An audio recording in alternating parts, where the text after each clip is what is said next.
And we're live. Welcome to the channel, ladies and gentlemen. So we got episode 1, got Craven Something Scary, Killjoy Jake, Fate Decided, The Lethal Collective. How's it going, guys? Hey, Wonderful. what's Wonderful. up? Yes, man. So we finally got this thing together, man. We've been waiting, we've been talking, we've been planning. This is it. This is it, man. Real quick too, and we got a lot of people in the chat, and Steven, I think you're in the chat too, talking to those guys. But just to say, hey man, there's a lot of people in here. Hello to everybody. We got Jen and Bobby and Keon, Neon Black Reviews, all you guys. Thanks so much for joining us. It's really, really cool. Nice. Let's see. Absolutely. Yeah, you guys.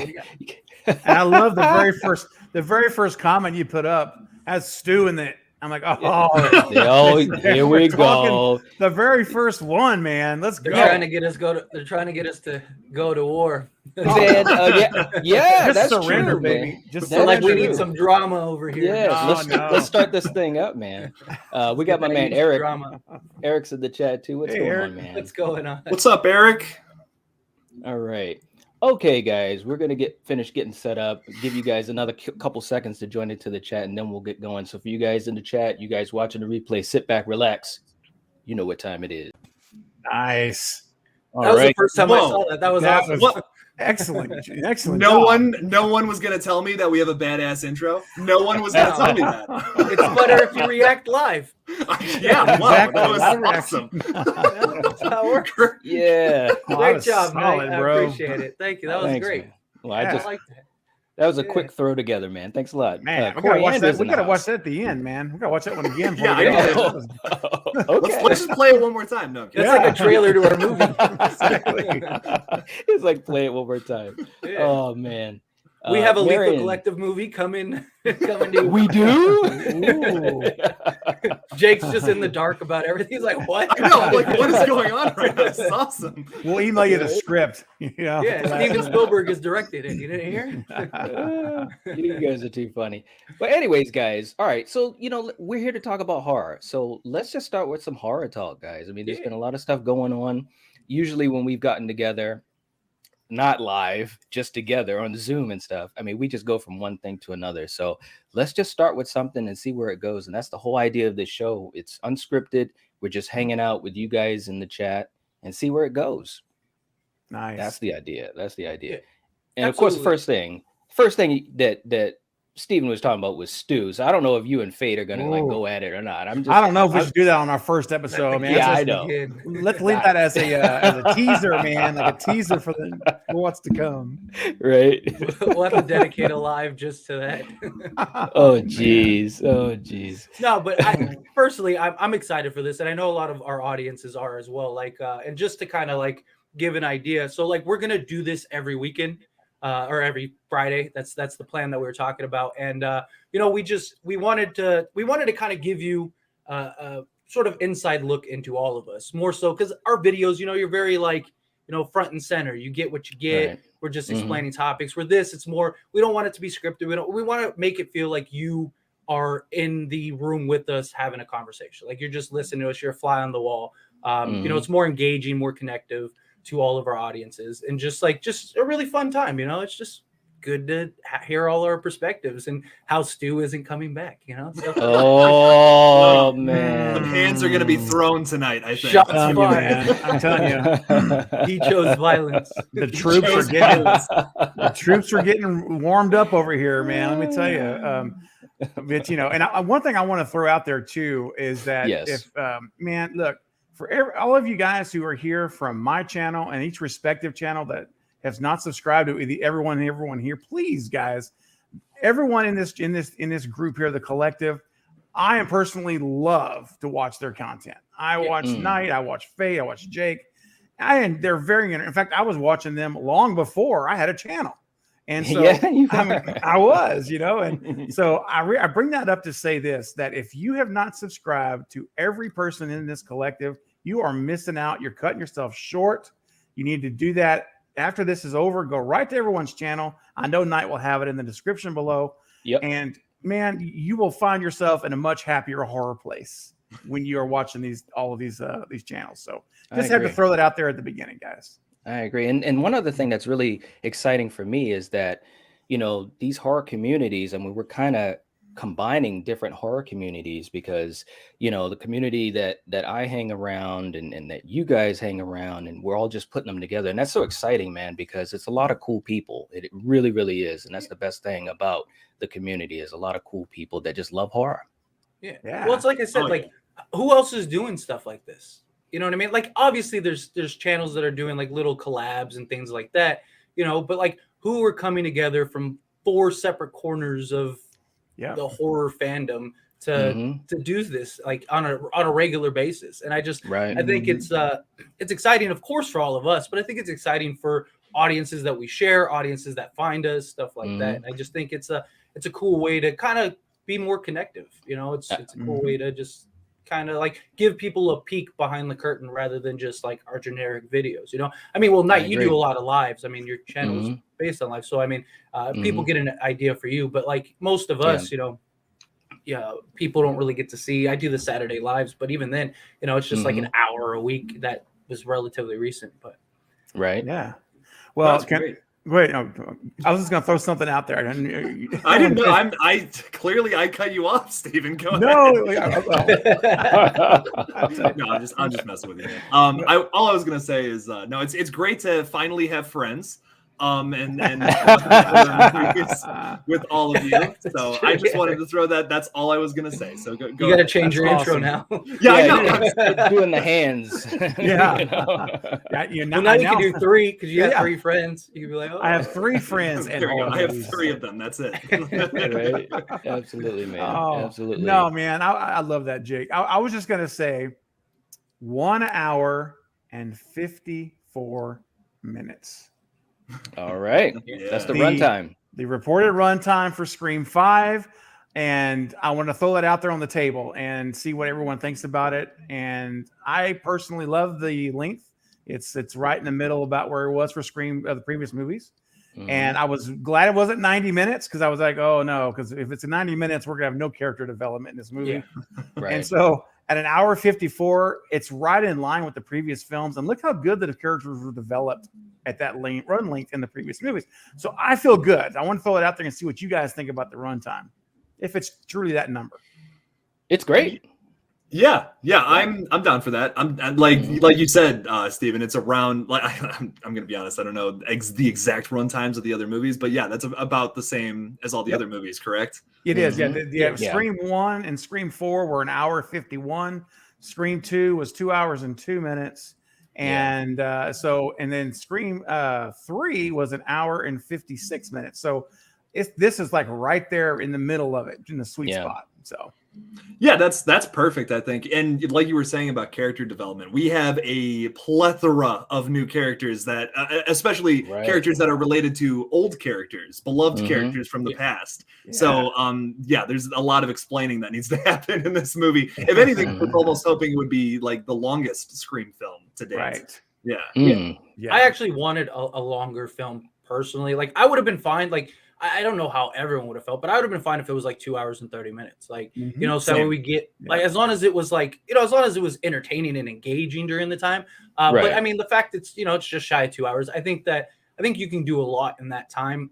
But my thing is just, especially if this is not saying that any of them die or anything like that, but just if this is the last film for the OG3, we really need some solid characters. Whoever, even if you're just focused, like let's say it's Sam, Tara, and Richie are the 3 that survive and carry on into future films. Like those 3 for sure need to have some real development. Like you got to make sure that those characters are built up in a way that we are beloved. But I even had a conversation today, actually, in one of my comments where they were talking about their fear of that, and I was just saying, like, if you go back to '96, like nobody was big time. I mean, obviously Drew Barrymore, but she was killed in the first. Like, and they all had a reel to them and some success, but none of them were blockbuster. A lot of them were still unknown. And even there's the making of Scream documentary. I don't know if anyone's seen it. But they even said the reason that they were because Courtney Cox, they had a hard time getting her.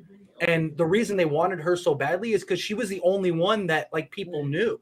like because Nev was like their last resort. I mean, they had Reese Witherspoon, they had Alicia Silverstone, I think was the other one. They had like several like people in line for Sydney, and then because Drew stepped down, so then they were like, oh, we need somebody. So even David was like a wet behind the ears. He's even said it in a recent interview. He was like, dude, I was nobody. I was just starting out. Like, you know, Jamie Kennedy, same thing. I mean, he had a couple things, but nobody big. And so like the fact that it's very reminiscent of that. You got a lot of these actors and actresses that are known, but none of them are blockbuster. They all have like some success, but it's not like really huge mainstream success. So it's going to come down to character development, you know? Absolutely. Well, and it does kind of follow the model of Scream 1, like you say. I mean, it does. It really does. I mean, the only difference is that we do have these three amazing, famous stars now, but you know, but they're there to help bring along these young guys and girls, and so hopefully. You know, but in the CCXP, I'm doing a video on it actually right now in the middle of it, where they interviewed Nev and Courtney, right? I'm sure you guys have seen it. Yeah. And they were talking about how much these new casts revere and have reverence for the previous films, and how they really are taking it serious in their roles and giving, really all of their best effort. And they were really talking really highly of the new cast. And how, and also it's funny because she talks about how the new cast were all staying together in the same hotel. And I'm like, what does that remind you of? Remember Scream 1 when they were all living in a hotel together? Well, there's even the dinner scene, getting that connection with each other, like that. You know, the image where they're all like hanging out, having dinner together and stuff. Like they look like a family. They look like people that are excited to be there. And I mean, it's. Oh, go ahead. When you have a group that does that type of stuff, that really kind of shows the level of dedication. I mean, we've seen that before, you know, with other movies. Like even you can go back as far as like The Thing. You know, those guys all camped together, and when they were on film, you could believe the chemistry that they had. You know, so that is really good news for this. Yes, really good news. Yeah. Oh yeah. Did you guys see all like the stuff that like Jack Quaid did for the like the cast members, like with like the t-shirts with the 5 cream and all that? Oh no, I didn't. That was really cool. He made like everyone from the cast. He made a shirt that said like 5 creams or something like that, and it was pretty funny. Oh, nice. That's nice. Well, and also, was it Melissa Barrera did the little like card note thing? Gave that to like all the fans or all the crew and actors and actresses. And then there was like a whole rabbit hole where people were like, "There's gonna be a 6th one," because on the thing it said like, "I'll see you in the next one." But like like one of the sound guys had to come out and be like, "That's a common like Hollywood thing. Like you always say, we'll see you on the next set." Type thing. Because everyone was just running wild with it too. And I was like, right. No, I think they're. I mean, like they got to be setting up another one, right? That's kind of absolutely. Yep. This is my biggest point. Like, look at it like this. They paid, I assume, a ridiculous amount of money to secure the rights for Scream. Had to. And then they spent another like 30+ million on this movie. So they're probably in it at least 100+ million, counting the rights and everything else. I wouldn't be surprised if it's closer to 200 million. And because just to buy the rights to Scream, think of how much Scream is brought in the modern time. I guarantee you they didn't sell that cheap. And that's 4 films, man. That's 4 films that they own now. And you have all the rights to the TV show, everything. I mean, all the merch, all that stuff. I mean, they probably sold that for at least 100 million. So let's just say they're in it for 150 million. If this movie makes 300 million, which is crazy for a horror film, they likely break even after paying all the box offices and all that the marketing stuff, all that. Everything I get. So there is no way they spent all that money to just do one film. I mean, obviously we got to wait to see how this is, but if this is even half successful, we'll get a second film, whatever that is. The marketing alone is so much money. I mean, it's insane. And it's been great. Think about all the crazy marketing things that have been happening just in the past couple of months. No, it's crazy. God. Even there's just the plethora. The money they must be spending on marketing has just got to probably blow your mind for all the stuff they're doing and all the TV spots and everything else. Just, I mean, none of that stuff's cheap, man. And they're starting it up. And look how long they're gonna keep doing it for 5 more weeks because we got 5 more weeks from today. So what else could come out? What else could happen? You know? Another trailer. Right. I know. Right? Hey, what happened to the other trailer? Like people were like losing their minds. Man. I had people you guys said it was coming out. You lied. Lied to us. I was like, dang. No, but to touch on the marketing thing is I wonder, like, obviously they've spent substantial in marketing, but I wonder, like the TikTok voice thing, the collab with like what was it, Call of Duty or whatever, those kind of things. I wonder how much they have to pay, if anything.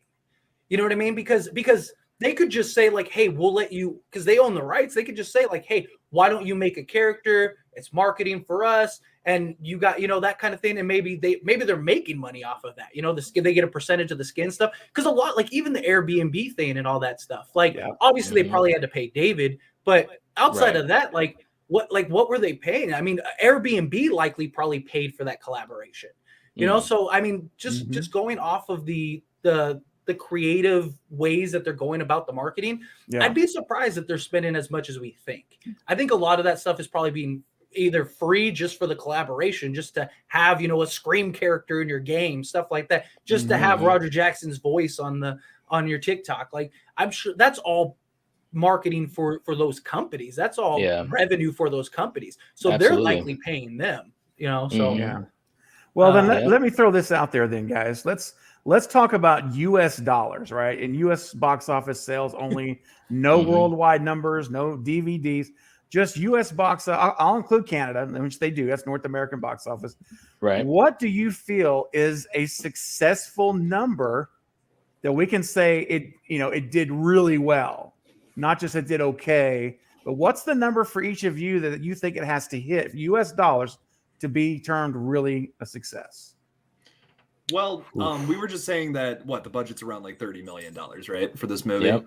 Yeah. So I'm like. For me, I would hope that this movie makes like 100 mil, and I feel like that's realistic too. I don't think that's too I don't think that's too crazy. And for that to happen, you need a good marketing campaign. You need a lot of people on board, and I feel like you have both of those things already. At this point, if you did no more marketing, you would already have that at this point. Which is why I have nothing but high hopes for this new film, personally. Right. Okay. Yeah. Nice.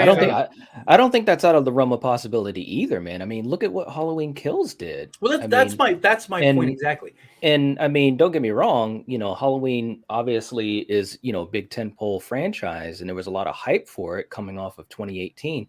But this is a new Scream movie, man, and we haven't had this for so long. But the other thing too that makes it a lot different than Halloween Kills is we pretty much knew what we were going to get in general with Halloween Kills. Yeah. With this movie, there's still so many questions. Exactly. There's still so many theories. So the hype for it is truly unreal, and for a reason, because as much as we all love the marketing and we try to think about what's going to happen, there's probably going to be some things that are going to go on in that movie that we're going to be like, what? So I think it's very realistic for it to be more successful, I should say, than Halloween Kills. So what number night would you put on that then? Well, Jake said 100. I say he could get closer to maybe 125, 130. Ooh, wow. I think so. I really do. Okay. I really do. We're talking just US, right? Yeah, North America, Canada, and US. That's it. What do you think? Fate? It's all the things that Knight said. But besides that, one, you knew what you were getting with Halloween Kills, like you said. And two, just think of how bad that movie did when people saw it. I mean, it was getting killed. And people still kept going to see it. Right. However you felt about it, reviews were killing it. Audiences were killing it. I mean, people were not happy about how it was. Obviously, but again, Halloween Kills, you knew what you were getting. I wasn't a huge fan of the film, but I went into it and I knew what to expect. But the mystery surrounding this and just the hype, in my opinion, and I could be completely wrong, this movie is night and day hyped compared to Halloween Kills. People were talking about Halloween Kills. People were excited to see Halloween Kills, but the marketing level, the just people coming out of the woodworks, the general excitement for this film just seems, I haven't seen anything like this in a long time. And so I really think it's going to hit that 300 million mark. globally, obviously. Oh, okay. I was like, whoa. Not in just the US, yeah. But I mean globally. But I wouldn't be surprised if opening weekend it's at 30 million plus. Like just opening weekend. It could definitely do that. I think an opening weekend. The one thing that I would like to compare this to though is like, we're all talking about Halloween Kills. I think it's a little more. I think it's better to compare this to Halloween 2018 because that was kind of a relaunch of that franchise, and people like there was hype for that film. There was a lot more hype for that than Halloween Kills. I would even say because it was a relaunch where you didn't know what to expect. You have that once again in this same case, and if Scream 6 comes out, there won't be as much hype. I don't think, but there will like for this. We have brand new people coming on board for the most part altogether. And it's a whole new take on this franchise, which for the most part has kind of been done by the same people all in the past. So to see this come from new people, a totally new take on something that we're also familiar with, I think that's another thing driving so much hype towards this film. The only thing that's weird is the January release date. That's the only thing that I feel like is going to harm this movie. I don't think so. It doesn't like because even Scream 96 made like 70 or 80% of its revenue in January. It did. It barely made anything from December 20th to January 1st. Yeah. And so and here's the thing too, because January has such like the stigma around releasing films and things like that, it's not going to really have anything to compete with. What is coming out in January that it has to compete with? Like, that is a good point. You know what I mean? Nothing that I know of. Yeah, exactly. And if something does come out of the woodworks, like then it's not going to have the marketing and promotion that Scream has. So I literally think that the fact that it's in January is likely to add to its success than say it came out in December with No Way Home No Time to Die. The new Spider-Man movie. Spider-Man. No Way Home. Yeah. Is it No Way Home? Okay, sorry. Yeah, No Way Home. Yeah, it is. Oh, wait, because they're all the same. They're all like the same type of. They all got home in them. Yeah, well, I mean, like if you had to compete with stuff like that and like all the movies that are coming out, like then it might be they might not make as much money because you're competing with the Marvel audience and stuff like that. January, there's literally nothing, and it's the brand new year. Like the only concern is how much money are people going to have because they just blew it all on Christmas. But I mean. I think January is actually going to be a blessing for this film rather than people thinking it's a curse. That's a good point. And not just like moving past Spider-Man. I mean, oh my God, there's so many movies coming out this month. I mean, Spider-Man, the new Kingsman movie, the new Matrix movie. There's so much. It would be Did you see the new trailer for The Matrix? No, did that just come out? I haven't seen the new one. Just the other day. It came out. The second trailer, I should say. Yes, yeah. Man, I did not see that. Wow. Does it look good? Man, look. Okay, I'm just gonna say this right now because I'm a fan of The Matrix, and I know the sequels. Some people are not too hot on those, but whatever. But the original, the first movie, I thought was just it changed film. It changed film. Yeah, it was great. But the second trailer was so cool because they were building the bridge between this new movie and the old movie. I'm not going to say any more, but it looked damn cool. It really, really did. It looks good. I hope it's the Matrix sequels have a reputation and not a good one. But, I know. I hope it's good, man. I got my fingers crossed. I'm seeing it opening weekend, so I'm excited. I got to tell you, the biggest thing that I'm disappointed in right now is that they did not get Lawrence Fishburne to return, and that honestly for me that's a big deal. It's like it really is a big deal to me. And when I watched they have a believable explanation. Like, because this takes place like what a decade or more in the real time, right? Something like that.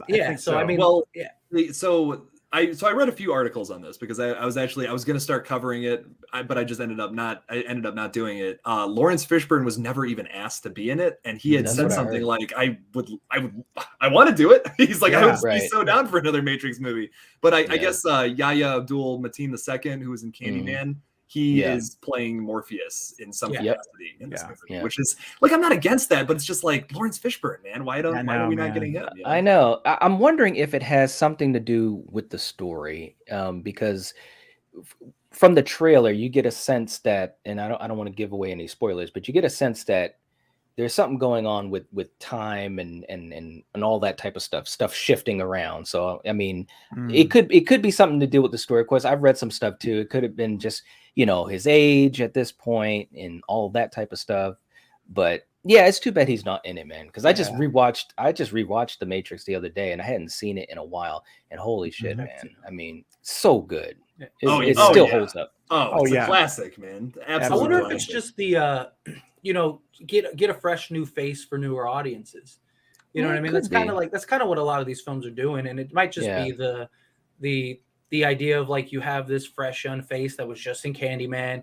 You know, he's got some hype around him. Like, let's plug him into this Matrix film, and then he can kind of, you know, especially if he has some significance, you know, it's a character you could have in a future installments, things like that, where, you know, and not just that, Lawrence Fish, the price for Lawrence Fishburne compared to what's the other guy's name? I'm sure is night and day. You know, you probably got to pay a pretty premium for Lawrence as opposed to the other guy. So that could be something too. You know, it's like budget. Hey, British Knights, what's up? This is the show. What up? Nice. Interesting. Yeah. But we'll have to see, man. I mean, I'm just hoping that it's a decent sequel, and like I said, I'm hoping, you know. So I know we're all trying to focus on horror, but I have now that we're on December releases, I want to talk about is anybody Kingsman fans here? Is anybody excited? Yeah, I love the Kingsman. Yes. Because I am super excited for that personally. I cannot wait to see that. Well, this is supposed to be like a prequel, right? Yeah, it's a prequel. Yeah. I don't know if it's like, I'm gonna be honest, I don't know anything about the Kingsman or like the comic books or anything. I've seen the two movies, but I've never read the comic books. But I don't believe it's gonna have Eggsy or any of like the younger characters. Which is that's that I'm a little worried about, because I love Eggsy. I love most of the younger characters, but it will be cool to see some like people who are dead come back, which I think would be sick. Yes. That what is it? The church scene? That church scene is epic. Oh He's man, just running through everybody, and I mean, man, I could do that. Yeah, right. I mean, the stuff that they did, you know, especially with the first movie, it was so different. Like, and I love, you know, spy thriller movies, whether it's Bond or Bourne or anything like that. But when Kingsman came out, they just took everything, kind of spun it on its side, and I was just so impressed with it. I mean, and I never read the graphic novels or the comics either. I've only seen the movies, and I mean, they're great. They're really, really good. I actually have a good question for us that like kind of ties into essentially everything we're talking. So Netflix is, you know, they're starting to do bigger productions. Like we saw that with Red Notice, which, you know, it was kind of that spy type movie, which I actually enjoyed. You know, I'll pass it to you guys in a second. But the other thing is too, is now we're seeing the Texas Chainsaw Massacre movie. And oh boy, here we go again. So this is going to be a conversation. Well, well, it's rightfully called Massacre. That's probably a good thing. But I'm just saying, like in general, like the whole, it's nice to see Netflix taking on these bigger blockbusters, because I mean, you got to look at this. A lot of the other streaming services, they're not creating bigger blockbusters, but their parent company is, and then they're just, you know, streaming it on their service. Where Netflix, they are both. They are the parent company and so it's kind of cool, and hopefully we start seeing some successful film, because Red Notice was like their biggest movie ever on that streaming platform, which is crazy. Think of all the hype Squid Game had. So the fact that this blew that out the water is pretty crazy. Crazy. But yeah, I'll pass it on to you guys. What do you guys think? What about Red Notice and then to the Texas Chainsaw Massacre? I haven't seen Red Notice, but I've heard a lot of good things from some friends, and at some point I'm going to check it out. And I will pause on the Texas Chainsaw Massacre part until we all jump into it. But I knew we were going to get to it though, and I'm ready for it. I will say the marketing for Red Notice was hysterical. The only thing I really saw was Ryan Reynolds and Will Ferrell going to the wrong interview on different shows that advertised their opposite movie, which is hilarious to me. They're like, yeah, I don't really know anything about the movie, but I guess check it out. Which I don't know if you guys have seen that clip, but it's very funny. I've also not seen Red Notice, but it looks good. Are we just saving our Texas Chains, Steven? You know what, Steven? I'll let you talk. It's been a minute since really Texas. The whole Texas Chainsaw Massacre is going to be a rant, so I'm going to let you. It's going to be a rant. Oh, no. As far as Red Notice, I have not seen it either. So three of us haven't seen it. So it's definitely on my list. I've had several people that I know that have all told me to watch it. It's really good, and so I'm going to go on there. I trust their feedback, so I do want to see it. Just haven't gotten around to it yet. So, but I plan to. Yeah. All right. I mean, it was good. It was. I don't think it was like the greatest thing ever. It was good though. But Ryan Reynolds, dude, that guy is the best marketer I've ever seen in my life. Like, have you seen his like Mint Mobile commercials and stuff? Yes. Or his aviation gin. We are not sponsored by him, but his gin is actually really good. Oh, like, okay. It's some of my favorite gin. I have a bottle. I should like send you guys bottles. Like they are great. Like it is really good. And again, like he never paid me to say that. Nothing. I mean, Ryan Reynolds doesn't have to pay me to say anything. It's Ryan Reynolds. But I mean that guy is. It's so funny. Like he won besides his marketing, and he's just like a genuinely funny guy. Like he seems like the guy I want like as my best friend. You know, like right. Just want to like hang out. I'm gonna go hang out with Ryan today. But like it's so funny how like all they have like groups of guys like straight men simping for Ryan and stuff like that. And it's like a whole thing on TikTok and stuff. And it's amazing like where he's came. And it's funny because like his career was like really awkward for a long time. Yes. I mean, he had some good movies and then he just had a bunch of flops. And then like, you know, he just kind of looked like he was like fading away into obscurity, but he just came. He forced his way into Deadpool, man. Yeah. I mean, he kept rallying, and then they did that little, they put together that little whatever it was, like mini movie, and I remember seeing that, and I was like, holy, that is Deadpool. Yeah, you know, he totally embodied it. And next thing you know, they're like, here's the money. Let's make the movie. Yeah. I was like, wow. I mean, I hope he got paid for that. I mean, obviously it's Ryan Reynolds. He got paid. Yeah. But I hope he was like a big, F you. Like none of you people wanted this. Right. I get it. Like, I mean, he probably had the money. He probably could have funded it himself if he really wanted to. Oh, but, yeah. I mean, you need the studios for the grand success. But I hope he was like, oh, look, well, now my price is $100 million a video or something like that. Something crazy like that. Like, because he deserves it, man. He, like you said, he embodied that perfectly. He did. I hope they make those movies forever. He did, man. He found his way in there, man. He really did. I got to give him credit. I mean, he hustled. He hustled hard for it. So you got to give him credit. You really do. Yeah, absolutely. Yeah. So, all right. Who's up to bat first with the Texas Chainsaw Massacre? Look, man, let me just say something because I knew we were going to get to this, man, and I was ready for it. I was ready. You had the image ready. I was ready, Freddy. Now look, seriously though, I love the Texas Chainsaw Massacre, the original, right? And this franchise, we've had the highs and the lows. I mean, I've done a couple episodes on some of the earlier films and hopefully get to some of the other ones, but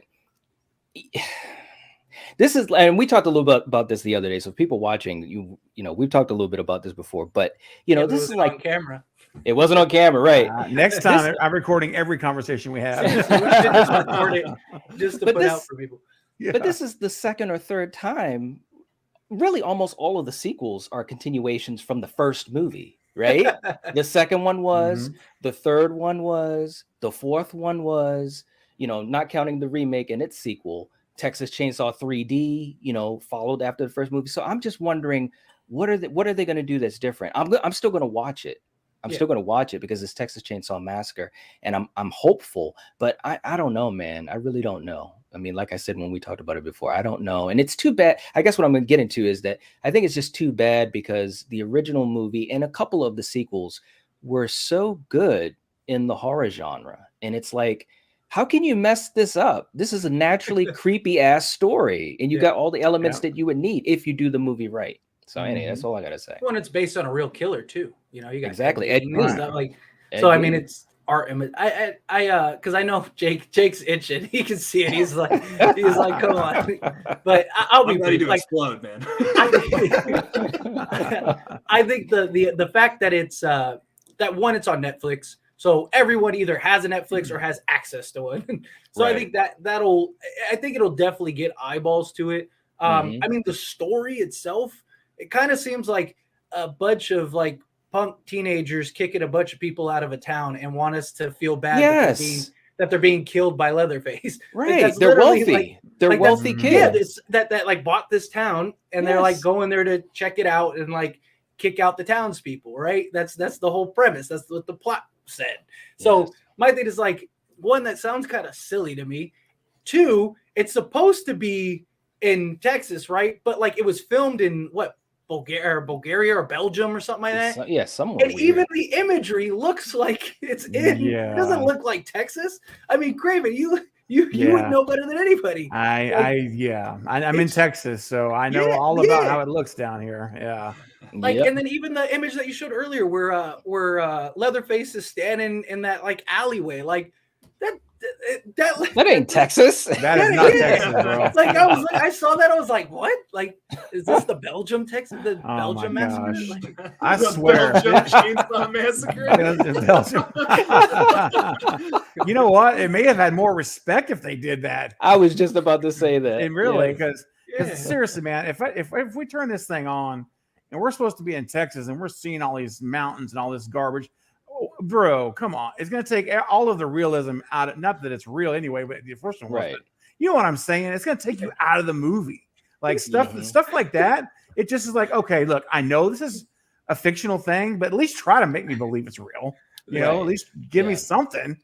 Yeah, they're gonna go to the first family and they're gonna be like, "How are you?" You know, or however, I don't know. Speaking Belgium or whatever. Russell's Chainsaw Massacre. Belgium waffles. Like the saw and the waffles are family. That's right. Even Leatherface is running like, yeah. Oh Lord, that's crazy. Well, I have to say, the Texas Chainsaw Massacre: The Next Generation. It is my favorite film from the franchise. Really? The one no, Matthew McConaughey? No, literally not at all. That's why I said hot take.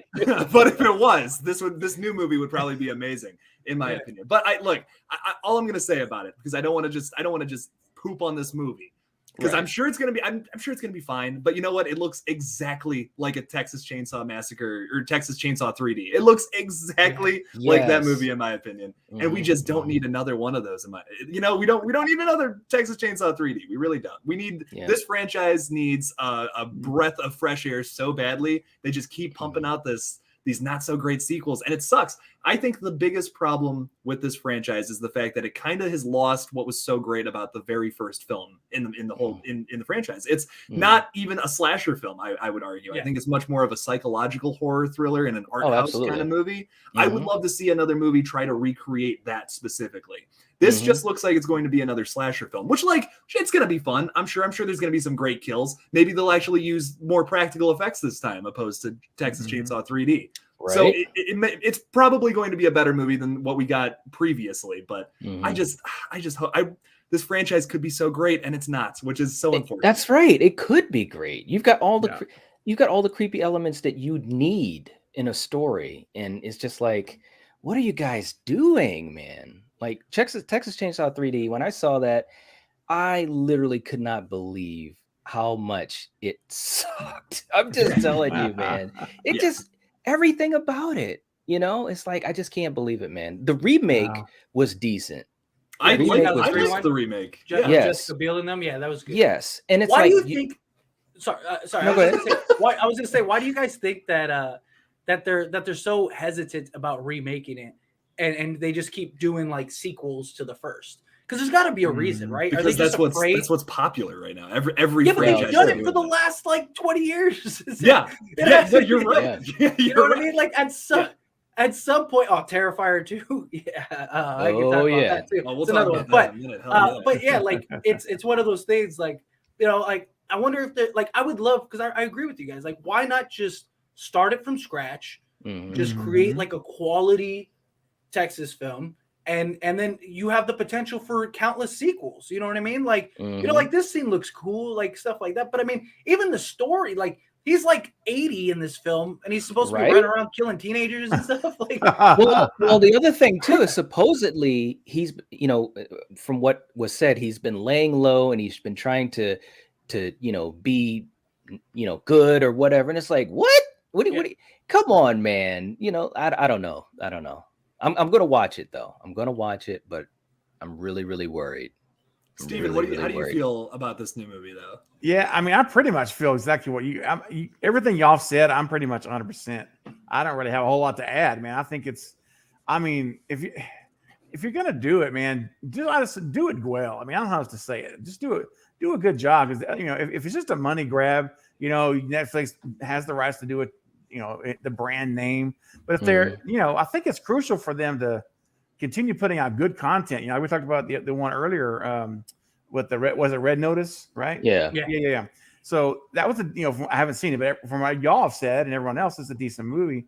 But if you follow that up with this horrible movie, it's horrible. And again, we haven't seen it yet, but I'm nervous about it. Let me just put it that way, guys. Yeah. I'm very nervous about this movie and if it's going to be good or not.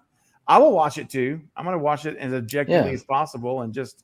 Maybe a Texan-Belgian massacre will work. I mean, we'll have to see. I don't think Netflix took this on as a cash grab because this was supposed to be a theatrical release, right? It was supposed to be a theatrical release that got scrapped. They had the first directors.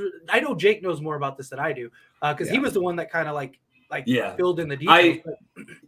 I was covering it. I have been covering it for a bit. The original directors, who I'm not going to name because God, this is just horrible. They unfortunately got fired, and now David Blue Garcia has taken over the film. Who I hear is absolutely wonderful. I have a buddy online who messages him and has talked to him about the new film, and he's a big Texas Chainsaw guy, super excited for it. And I guess David Blue Garcia is a really nice dude and actually talked to him about the film and says he's really excited for it. The cast has been really cool and has been talking to fans as well, like kind of the same situation. I don't know, man. I want it to be good so bad because it seems like the people behind this film actually tried to make it good. It's just seems like the writing wasn't there is the biggest problem with this and the fact that, the directors got fired, which is unfortunate. So, the director did the Evil Dead remake, right?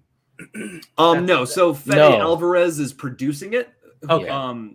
So he's which sucks because I think everything else he has touched has been gold. Absolutely wonderful. Both the Don't Breathe films and the Evil Dead remake are some of my favorites from the past 10 years or so. And it's just a shame that it would be a shame if this movie is not good. I hope it's good. If it's a surprise, that would be awesome. Yeah. If I had to guess, I'd say Netflix probably got this for cheap.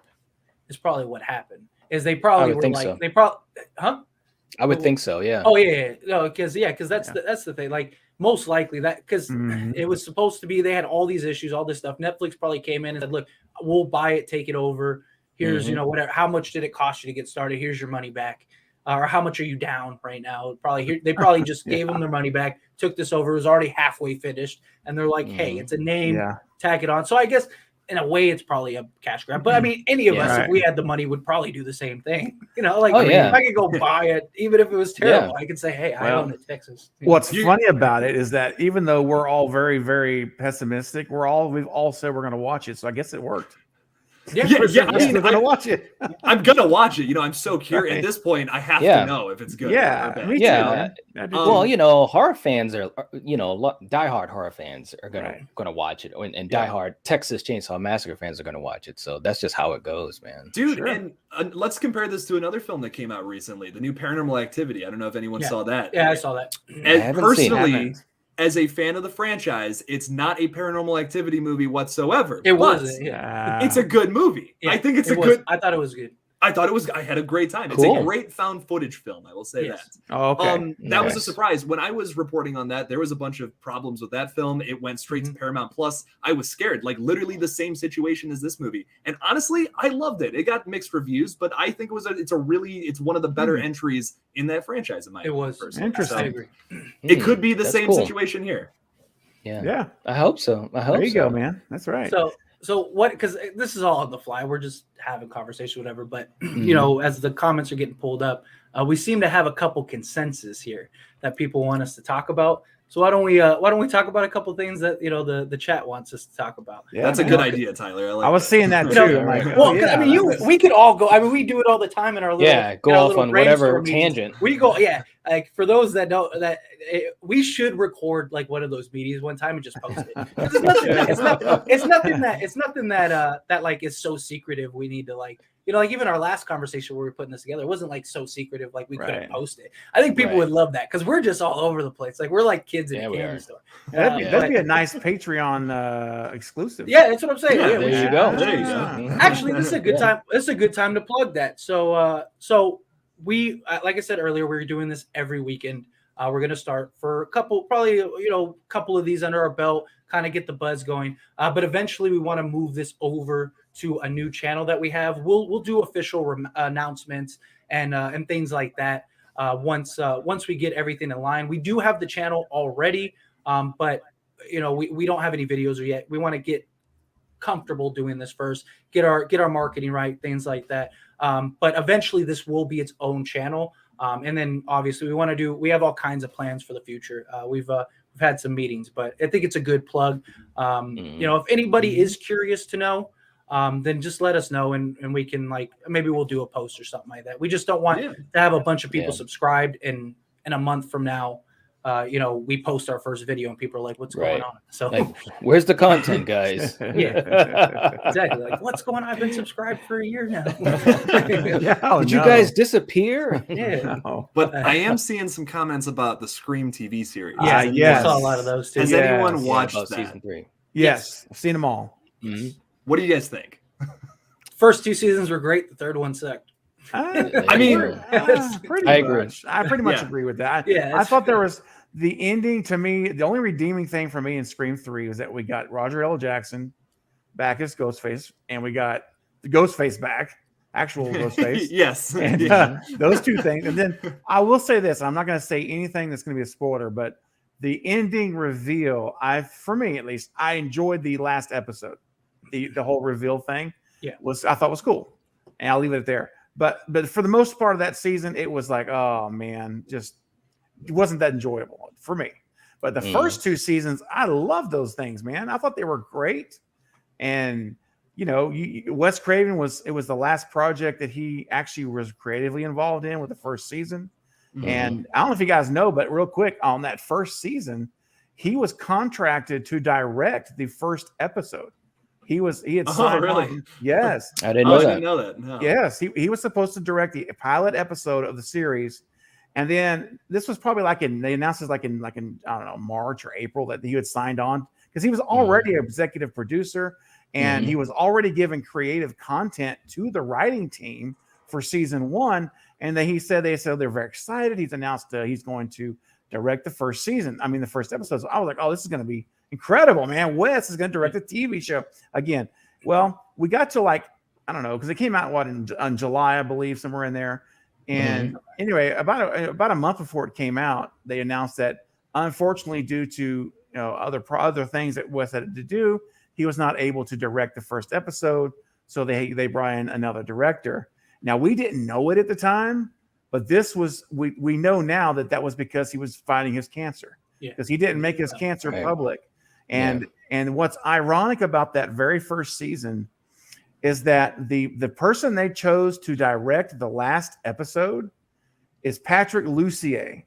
And if you guys are not familiar with him, do you know Patrick? He edited all of the Scream films. He was the director of Wes Craven's. He worked hand in hand with Wes. He did all the editing for Scream 1 through 4. He edited Cursed. He edited basically Wes brought him in as a young guy, young editor, and he did all of his films. They hired him to direct the season finale, which is like having a Wes's protege. He was director of the last finale. And then the last thing I'm going to say about this first season, the last episode aired on the 18th or 19th, something like that, of August. He passed away on the Monday before it aired the final episode. And it was it was so almost like, wow. It was like Wes passes away at the same week they had the last episode of the season he worked on. And it was just the timing, which gives me, I have chill bumps. I'm not gonna lie right now. and it's just how that all unfolded. And then if you watch the last episode, they have a whole thing that says, to Wes Craven, thanks for all the screams, is what the title card is. So. So I gave a very long answer, Jake, to your question, but I thought it was worth noting some of that information. That's awesome, dude. I didn't know any of that. That was. I didn't know that either.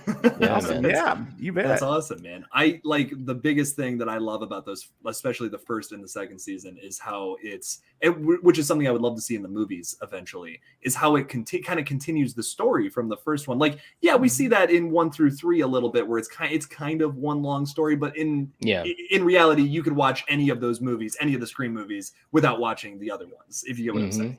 With season 2, you have to watch season 1 to know what's going on in season. You have to watch season 1 to know what's going on in season 2, and I think that's cool. I think that it's like, oh wait, we missed something. Would love to see that happen in a new trilogy of Scream movies for sure. I'm not gonna, like I said, I don't want to spoil anything of what happens if you haven't seen it, but it's very cool. I really like the way that's done. So I think that was one of the biggest issues. I mean, Scream 3 wasn't great, period, or the season wasn't great, period. Right. But I think it would have been likely better received if it was a continuation from 1 and 2. Because the problem was, without giving anything away, there was so much left unanswered at the end of 2 that when they announced the 3rd season, we thought, okay, great. And they didn't even contact the original cast for a 3rd season, which is crazy to me. And it's like, so they had the intentions of just leaving that open-ended. And then we get a 3rd season and everyone assumed like, oh, okay, cool. We're going to get the continuation of that story. And it was something completely different. It was like, so like from the jump, you had a bad taste in people's mouths. And then you produced a mediocre season. It was like, okay, this is terrible. Hopefully if the new season does develop, because that's supposed to be a direct continuation of the first 2, hopefully we get that story and it's successful, and then we get like future installments as well, because it would be cool to have say they're going to do a trilogy of Scream, but in between we get a season 2 to kind of keep that hype for Scream going, so you have Scream 5, like next year you get the 4th season of Scream, and then you get 6 and then 5th and so on and so forth. It kind of mirror each other. I think that'd be really cool, and you kind of can. I also would love, and I don't think they'd ever do this, I would love it to be like Agents of S.H.I.E.L.D., where like it fills in certain plot points from the actual movies. Last movie. Like that would be cool. That would be cool. You have the Scream movie, and then because you could have a season right now that like fills in the aftermath of Jill. So then you don't even have to touch on that in this upcoming film, like because Jill was left as like this, hero by the media. And it's so very what likely, happened? What happened? Yeah, that's a good. That's the thing. Like you that would be cool. Blanks, and like have like you don't even have to center it around like Nev and them. Like you could even have some like just cameos here and there randomly, stuff like that. But just fill in spots. Like you could be creative. You could find ways. Sure. I mean, Star Wars has done that. My goodness, all Marvel and Marvel. I would either love something like that, or I want like even like a Scream anthology series, where like each season is its own, like so kind of like the films are in many ways, where each season is its own thing. And I want a Stab series. So because you could do all the stuff you can't do in Scream, you can do it in Stab. Like the flamethrower thing, all that stuff. The metallic mask, the sleeveless robe. Oh, here we go. No sleeves, baby. You could do a time traveling Ghostface and stuff. All of us would love it. We'd be but never going to space. Never going. Oh, please no. That's always the end of it. I made a joke about that in my last Scream video, and people were like, "Do not, none of that. I do not want Ghostface in space." And I said something. I was like, "Oh, Ghostface with a metal mask. That reminds me of Uber Jason from Jason X." I'm like, exactly. My theory, which I had talked to Steven briefly about this, we were kind of like building this theory a little bit, was that I wonder if they're doing making a Stab fan film in this new movie, the Woodsboro Horror Film Club. And maybe they're jokingly making a Stab movie in space. Like that was my joke. Like, it was a joke, but dude, I had, oh my God, the comments were like, no, absolutely not. That is not happening ever, which was so funny. I love it. It's great. That is funny. Oh my gosh. Hey guys. Go ahead. Go ahead, Faith. Go ahead. I was just saying that, you know what else I really, really want? That would probably, I mean, they could do it as a series or a film. I really want a prequel to Scream. Like I want, and it doesn't even have to be the actual Yes. actors. Like you could even just I mean, obviously you want people that look similar, but like Right. I'd love to see like Roman reaching out to Billy, Marine's whole Yeah. thing, and then Oh, and then yeah. that series or film leads in directly into into Casey Becker, Drew Barrymore's scene. I think that Yes. would be incredible. Yeah. Obviously it wouldn't be but the only thing is like it wouldn't be like a Scream movie because Yeah. you're not gonna have much killing. The only killing was Marine at that point.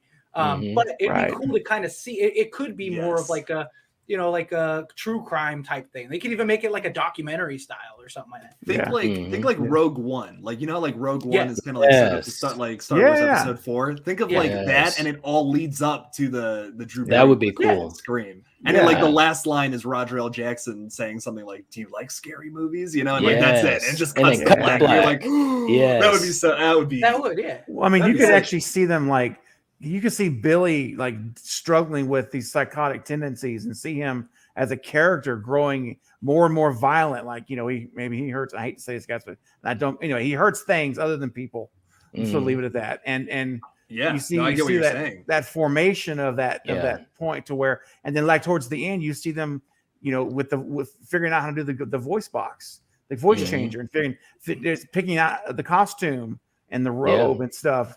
And then, like you say, Jake, it ends with that formation of here's the costume, here's the voice changer, and bam, that's all. And then we fast Cut forward to to black. 96. Cut to And black. maybe make it like a Mhm. psychological thriller opposed to Yes. like your typical format of a Scream Yeah. film. Like think you're that not would be trying- great. That would make Well, it fresh. Oh yeah. Like Like something Yeah. completely different. something Yeah. completely different and kind of it would just be like it would be kind of fan service too. I Yeah. would just Mhm. man, I'd be all Yeah. about that. We would eat that up like us. Oh, like, yeah. stand-up, Yeah. we'd eat that Oh up. my Not gosh. just that, but like you Oh, could yeah. you could even like explain like why Stu was so willing to get on board. Like what Yes. Mhm. Billy had a motive, right? I mean, it even Stu clearly didn't know the motive because when Billy said it, he was like, Yeah. you He know, was like shocked. whoa, like Yeah, he gave him that look. So really, like at this point, the only reason Stu did it is because one, he either is just really Billy's lapdog, or he's just crazy and wanted to kill people. So what is it? Yes. Like it'd be cool to exactly. kind of see Billy like reaching out to Stu and how he like coerced them to Yeah. do that and stuff. Like you could do Yeah. a lot. I've always felt like Stu was guilty by association. Like, Yeah. and what I mean by Right? that is like I feel like I don't think he ever realizes what he's doing until that line where he's like, even with that line where he's like, my parents are gonna be so mad at me. Like Yeah, he it's like- doesn't realize what he's doing. You know what I mean? Yeah. Like, I don't Right. think he ever actually gets to that point until he just dies. Yeah. It's the Or need does he? for Or does does he? he? Yeah, he's still alive. He ain't died yet. Yeah. Oh, you're here right, we yeah. go. Yeah. We're still there. He's All right, contemplated his all of his actions. He's always, been so he's contemplating done, it for the past 25 years. right? Yeah, absolutely. Well, and one thing I want to throw in real quick on that idea of a prequel is that you could have killing scenes, but they would be in Billy's head.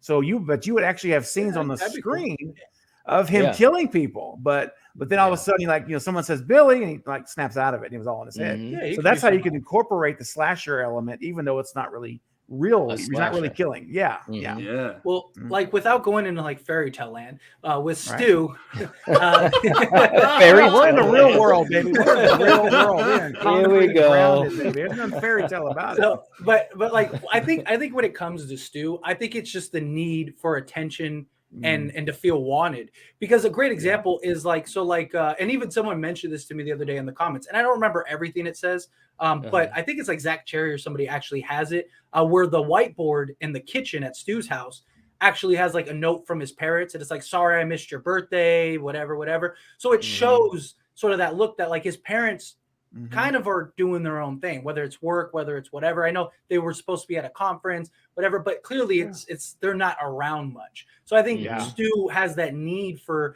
that attention and that like, oh, I need you for something, because he doesn't Right. get it from his parents. I think Billy is that guy that's just like, big brother to him, like, oh yeah, like we'll do this. So I think it'd be cool to kind of see that dynamic between the two that ultimately leads to like Billy, like, hey, can I trust you type thing? And Stu's like, yeah, Yeah. man, for whatever. Like, like, and he's like, oh yeah, my parents are going out of town.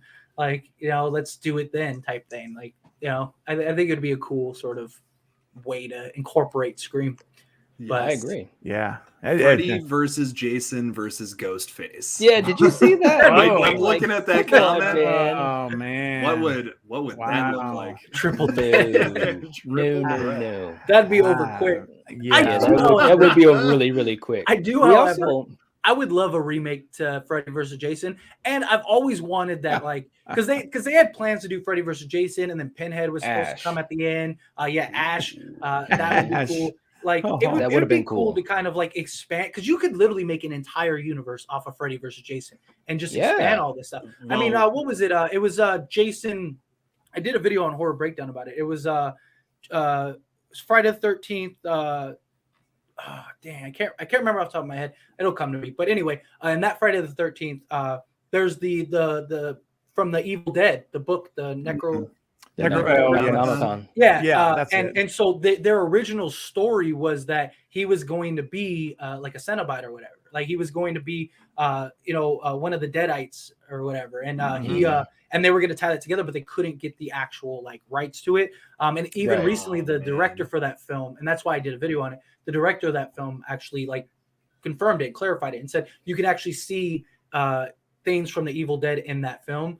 It's I think it's Jason Goes to Hell, I think is what it is. Yeah, Jason Goes to Hell. The Necronomicon is in that movie. Yeah, so it's Jason it is. That's like a huge Easter egg too, man. So like so that was supposed to explain Jason's roots. It was supposed to explain like why Jason is able to reform, because he's the same thing that the demons are from the Evil Dead, which I thought would have been really cool. And you could have just Steven's shaking his head right now. I'm sorry. I know, right? You could have done, you could have done so. Like, think of all the ties and connections to that. Like, you could have had Pinhead as like the ruler that like created these things, because Pinhead, that was supposed to be his book, right? That was supposed to be. He was the one that was supposed to like grab the book from Jason and stuff like that. And so you would have had this universe of just horror that I think you could have really like created something pretty cool with. I mean, there probably would have been a lot of dud movies in it, but let me ask you this, man. Now we have Michael Myers back on the big screen. We got Ghostface. We need Jason and Freddy back, I say. So what if we have a new Nightmare on Elm Street film come out? We eventually, now that the lawsuit is over, have a new Jason film. What if after that they do a new Jason versus Freddy movie? I would love it. With like new actors. What do you guys think about that? I'm curious what your thoughts on that is.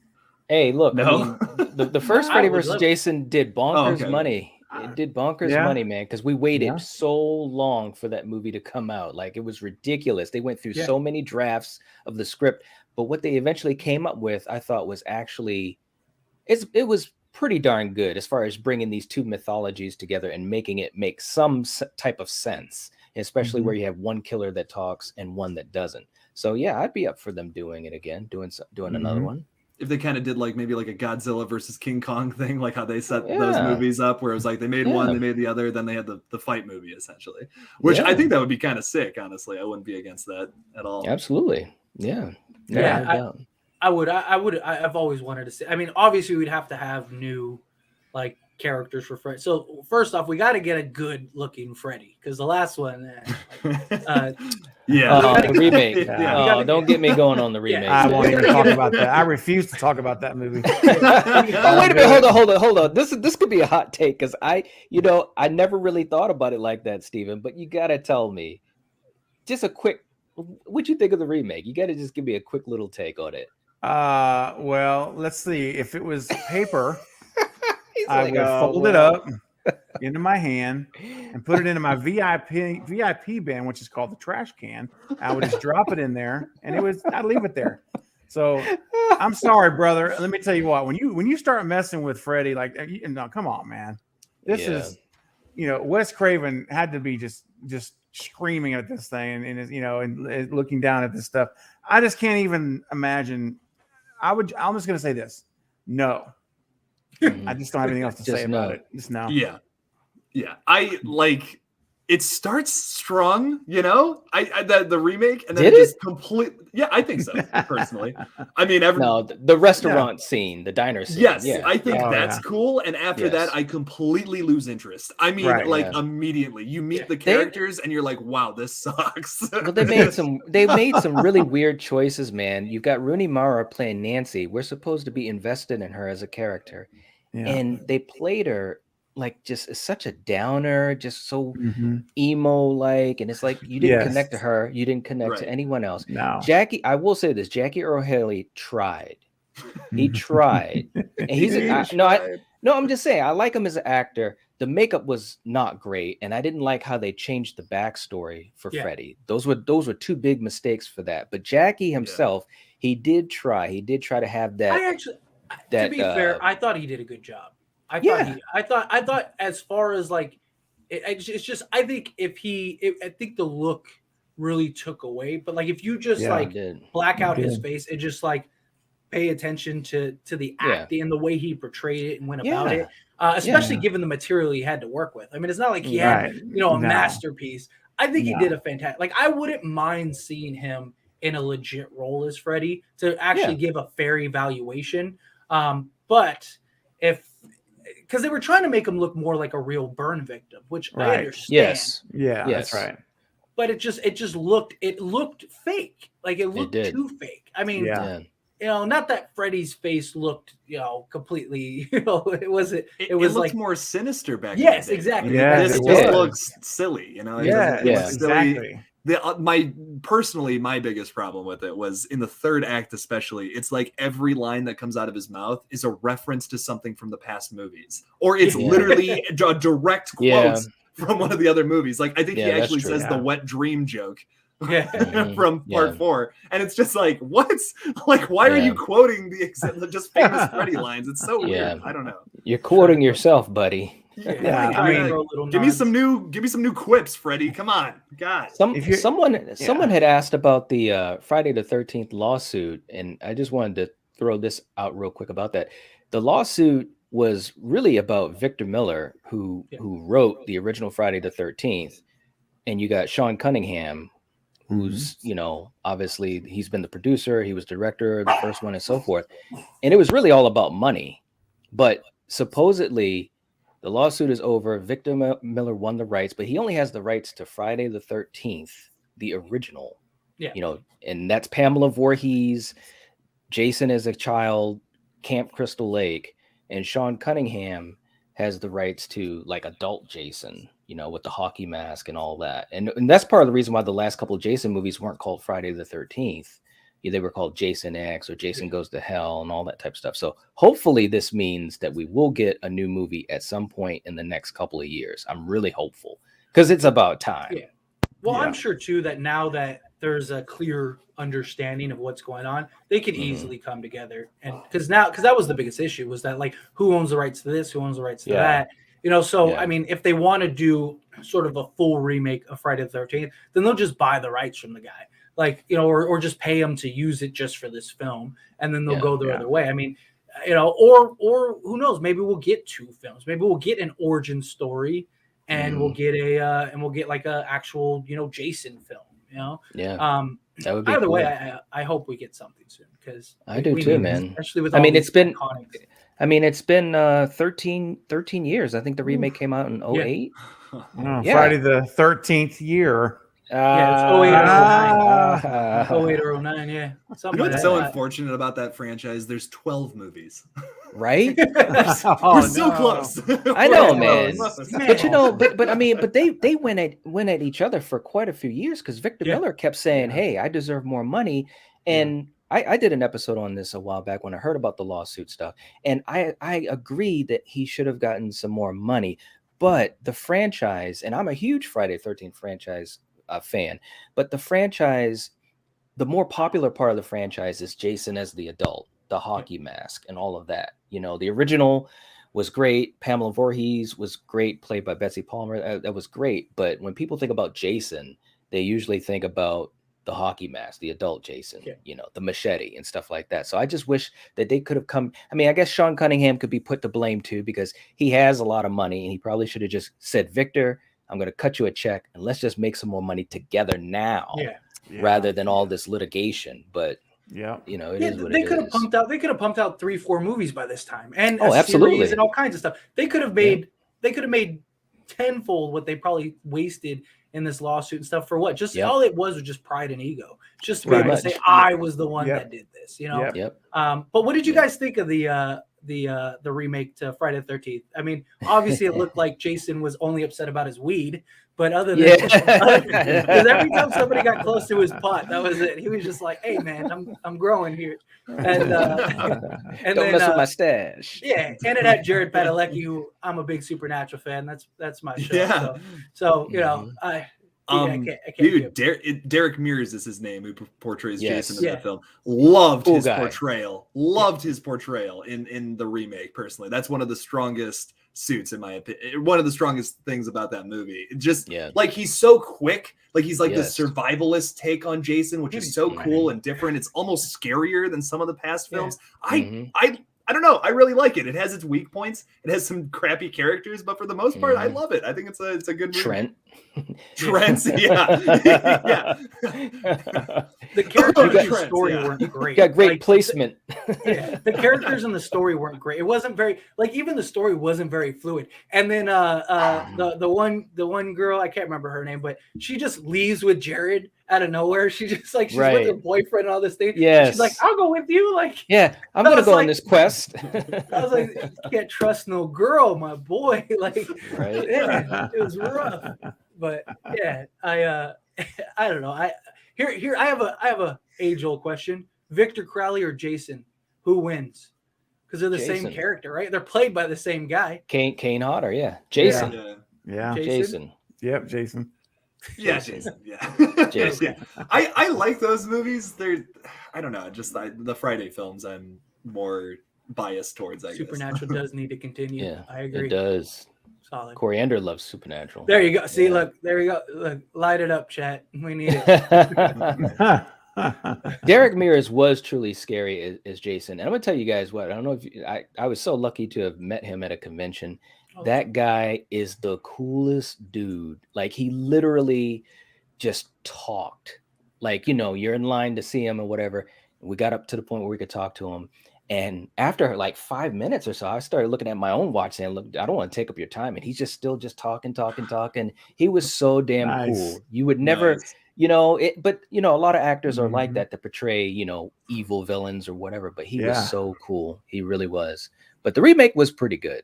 I liked it. He had weak points for sure. But like you were saying, Jake, the way he moved, even in that opening, like when he comes after what's her face with the machete and he's running at her and he starts to chop and then it cuts, and that's like the longest opening in a horror movie. Maybe only second to Prince of Darkness, John Carpenter's Prince of Darkness. Yes. But it was great though, because I was like, wow, Jason is not, like you said, don't mess with his weed. Don't mess with his weed. No. Don't mess with his weed. No, but because even the guy in the woodshed that was like, you almost opened up a can of ass whooping or whatever. even that guy, Jason went after him because he had a bag of his weed. He was like, "Oh, you want to buy some kush or whatever?" He's like, yes. And then Jason shows up and just puts him in the thing, and I was like, "Yes." Don't mess. He just probably took his bag and went back home. Touch my stuff. Right. Oh man. What about you, Craven? What did you think about it? Yeah, actually, this is the. I don't think I've seen that one, man. Really? I don't think I've seen the remake. No. So we're just ruining the whole thing for you. Well, I mean, it's Jason, right? Years, so it's okay. Man. It's not like Scream, right? So, but it sounds like I need to watch it. It sounds like you guys, from what you're talking about, it's worth my time. It's a good time.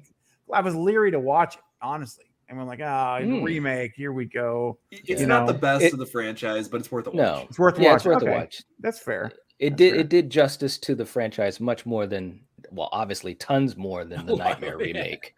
He's like, please, no. It's nothing like that. Nothing at all, man. Oh man. Okay, that's good to know. That gives me some hope. Then I should watch it. It's worth my hour and a half to actually watch the movie. What's the cutoff year that you guys don't think is spoiler anymore? Is it like 2 years, 3 years, 10? Because that's the thing. Like, I'll even do it in like videos. Like, I'm talking about like an old film, and I'll be like, "Oh, spoiler warning." Then I think about it, I'm like, "This movie's 25 years old." But you know what though? But you know what's so funny is like there are some people. I've had people say to me before, like I forgot what movie it was, but I know it was a movie that was well over 15 years old, and I had a person actually get upset saying, "You're telling everyone about the movie." Wow. It's like, yeah, that's why we're here. Review. Yeah, exactly. Some you should have said the review in the title didn't give it away. Right. Why are you watching a video on it if you haven't seen it? You know what I mean? That's how I feel that's about true. Like we all get. That's actually a good conversation because I know that there's people that like one comment on our videos all the time, but people also like want to do YouTube or have YouTube channels, things like that. I got a lot of people I know on my channel, things like that. Like the comments are really funny sometimes, like because like you'll get like my favorite are the ones where like you clearly didn't watch the video. Like you didn't even watch 2 minutes. You didn't even watch the first. You didn't even watch the first minute and a half of the video because literally, like I'll even go back and be like, when did I actually say that point? And I'll go and watch it. It's like 45 seconds into the video, and then like the comment will be like, oh whatever. And I'm just like, bruh. You know that happened to me just the other day, and Steven, you'll love this. It happened on my Scream 3 video, and you remember that, Steven? We were talking about everything about behind the scenes. We were talking about the whole Angelina thing. Oh yeah, how she was not revealed. Yep, it was only Roman. Spoilers. But she was supposed to be. So this person wrote in the comment, well, Angelina was never revealed as the killer, and it was only Roman and this and that. I'm like, and I know in that episode we said that a bunch of times. A ton of times. A ton. Yeah. Yes. So it's like, oh man, watch the video. Man. That's what I said. I said, check out the video, man. Yeah. Well, sometimes I'll get these comments too, and it'll be from usually not from my subscribers who normally comment. It'll be someone new. Yeah. And because they're the ones that are not really watching the whole video, whereas our subscribers are, they're going to watch the video. But anyway, they'll be talking. I'll have some comment about or in the title about something happening, and they'll say, "Well, that's not going to happen because this." And in the video, I address that objection. I actually lay out and I'm like, and so it's like, okay, wait a minute. Obviously, you're just here to state your opinion without really caring about what the content is. And I think I think there's some people that do that. I mean, I don't mind, comment away, go for it. But it's a little frustrating when when you create content, you put the work into it, and then someone is going to come in and comment on it, but not watch it. It's like, wait a minute, at least watch it and then come after me. Then let's talk. Well, it's always a negative comment too. Like my thing is like, I don't care if you call me an idiot. Just at least know why you're calling me an idiot. Give a reason. Why am I an idiot? Like, give me a good reason to tell me that I'm dumb. What is wrong with this video? My other favorite thing is like when people are like, I hate like this guy's stupid, like whatever. They go on this like rant, but they'll do it like every video, and they'll be like, I don't know why I clicked on this video. I'm like, this is the 5th one today you've clicked on, watched all the way through, and told me how I'm just this terrible content creator. Like some of the troll comments, I do get a kick out of them. Some of them are clever and funny. Yes. I probably don't handle them the best sometimes. Like some bad comments, because I'll tell them like flat out. Like I know, like I've seen Craven, some of his comments. He's very polite and like like if you're gonna wait, I do I thoroughly go through every comment and try to respond to every single person. Yep. So every once in a while, like sometimes I'll get like the troll comment. I'm like, I'm gonna have some fun, and like I'll just like respond and like just go back and forth because I'm like, I'm responding to all the comments anyway. Sometimes going through all these comments and like whether they agree, I don't have a problem with people disagreeing with me. Like I love that because it starts the conversation. Like if everyone just agreed with everything I said all the time, it'd be boring. It's hard to have a genuine conversation in the comments. 100%. So I love the idea when people are like, oh, I don't agree with you, blah blah blah. Right. But there's a way to go about that.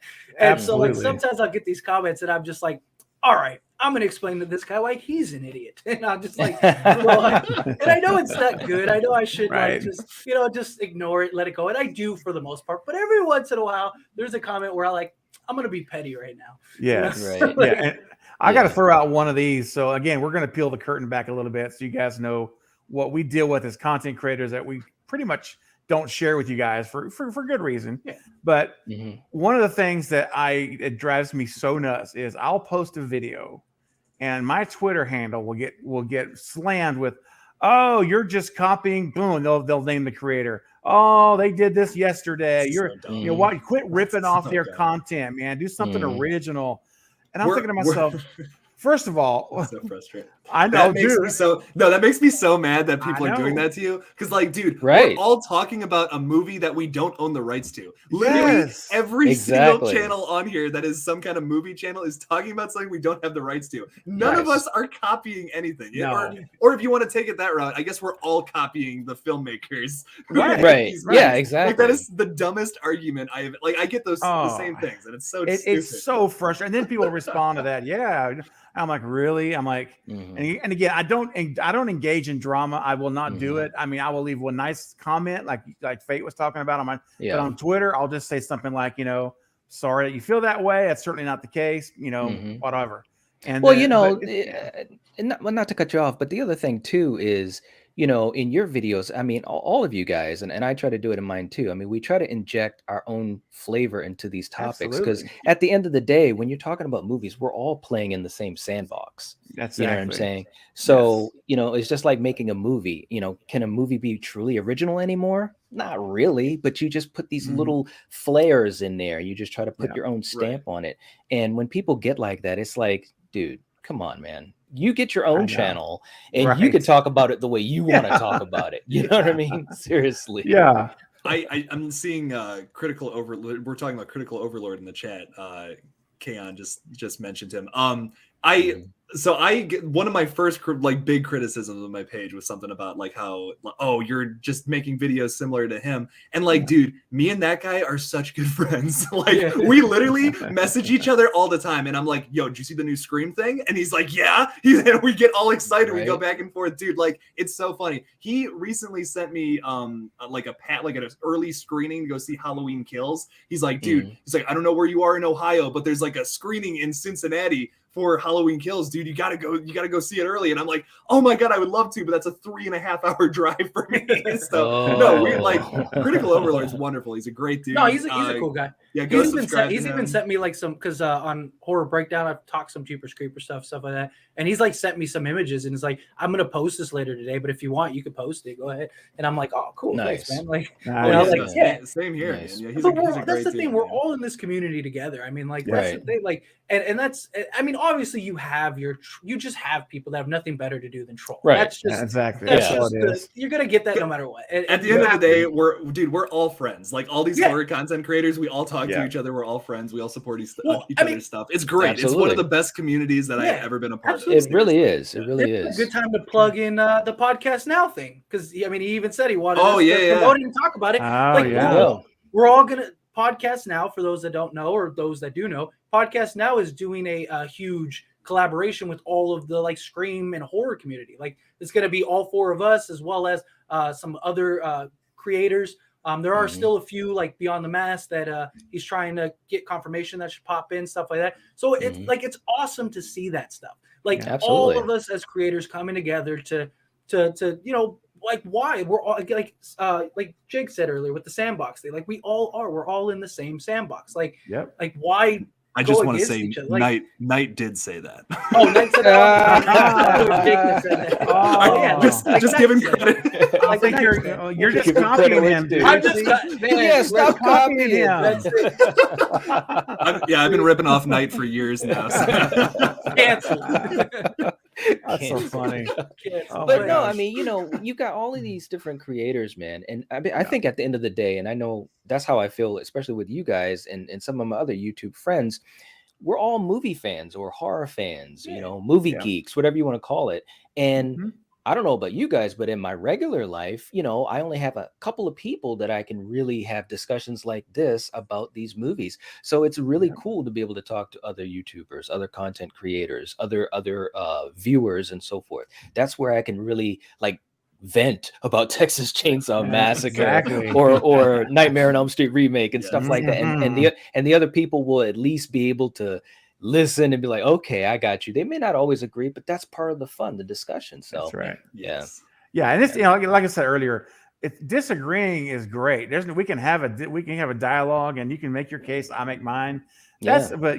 But when you turn it into something else that's just ridiculous, that's when it's like, you know what, I'm ignoring this. This is not even worth my time. But anyway, it's like you say, man, we're look, the CCXP came out on Saturday, right? Last one, that thing. Now, all of us have access to the same interviews, Mm-hmm. the same images. So to think that we're copying one another, like just because, oh, Jake did that, I got to do it now, is ridiculous. We're I guarantee you, if you were to go to all of our channels, we probably overlap each other quite often on complete coincidence because we're pulling the same information. Yeah. So it's just logical that we're going to. You're not first, you're last, Ricky Bobby. You're not first, you're last. So, I like that. Yeah. I'm not going to believe you. The point. It's just something else, But what what offsets that mess is when our faithful subscribers who support us leave us those comments of encouragement, and how much they enjoy our content. I see it on all of y'all's pages as well.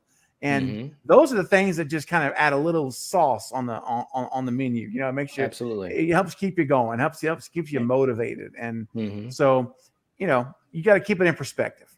Yeah, so. You do. Yeah, you just take it with a grain of salt. I mean, for me, and like I've said to you before, Stephen, doing this for just a little bit over a year, it's you've seen a lot, but there's so much more to see. But you just got to take it with a grain of salt and just do your thing, like what I was saying with you when you got those comments. I felt so bad because it's like, dude, you do your own thing. You've been doing your own content. You've been on our channels live like this. So we know that you know what you're talking about and that you're truly passionate about this, so like I said, it is what it is. If they release a Scream image, there's only so many ways you could talk about that image. Exactly. I mean, what are you going to do? Oh, Fate said it like this. Well, I can't talk about that part of the image. Yeah. Right. I'll take this corner of the face. Right. Like what I'm saying. We'll all pick a section of the image. We'll just dissect it 4 ways.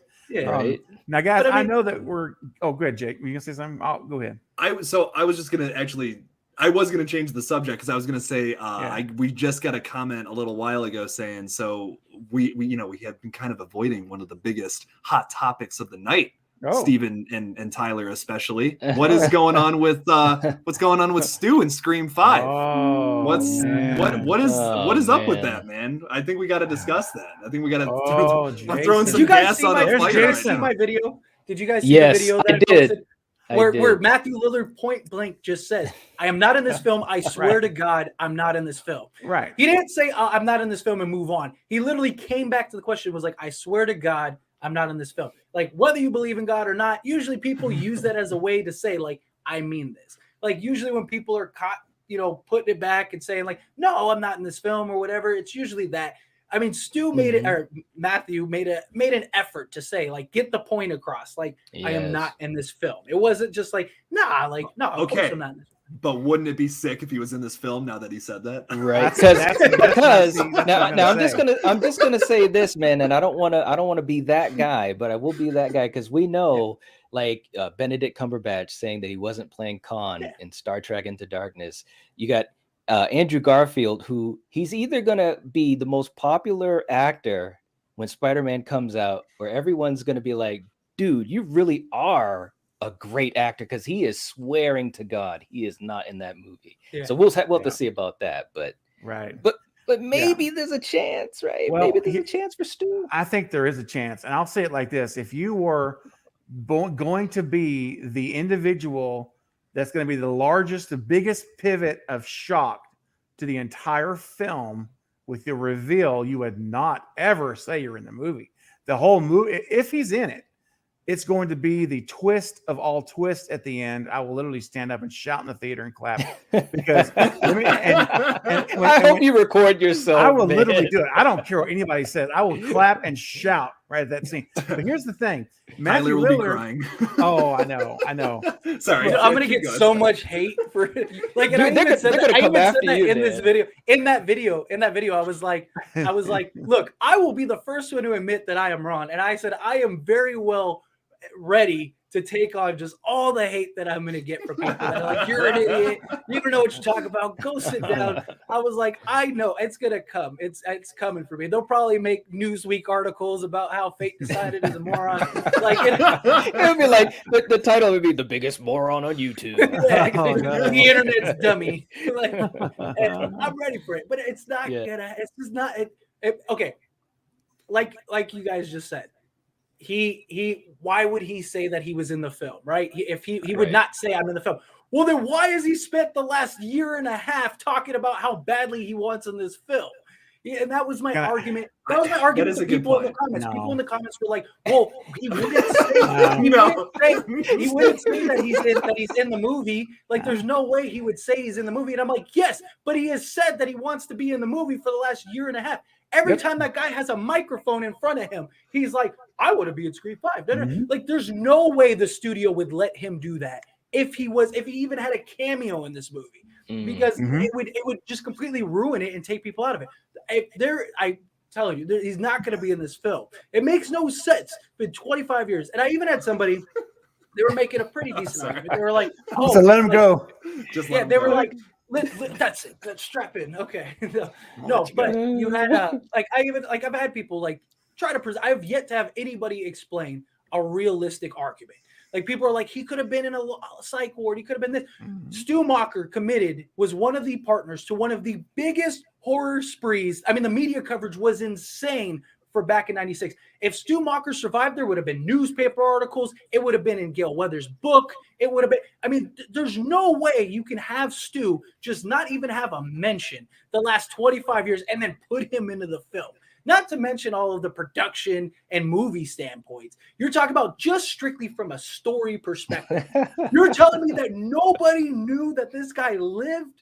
Nobody made a news coverage on it. Gail didn't put it in her book. It wasn't on the footage that Gail had in the house. Like, nothing. It makes no sense. I'm sorry. I know people want me. I get comments every day that are like, "Can you just come over to the Stu side?" And I'm over to the Stu side. I swear to you, I have people say all the time, like, "Why? Like, what's so wrong with just coming to that?" And I'm like, because one, I'm not a liar. Two, there's plenty of people that'll tell you what you want to hear. I'm not that YouTuber. Like, I'm not the YouTuber that's gonna say, because I mean, we see it all the time with YouTubers. Like, they'll have an opinion, and then their audience comes in, and they're like, "Yeah, you're right.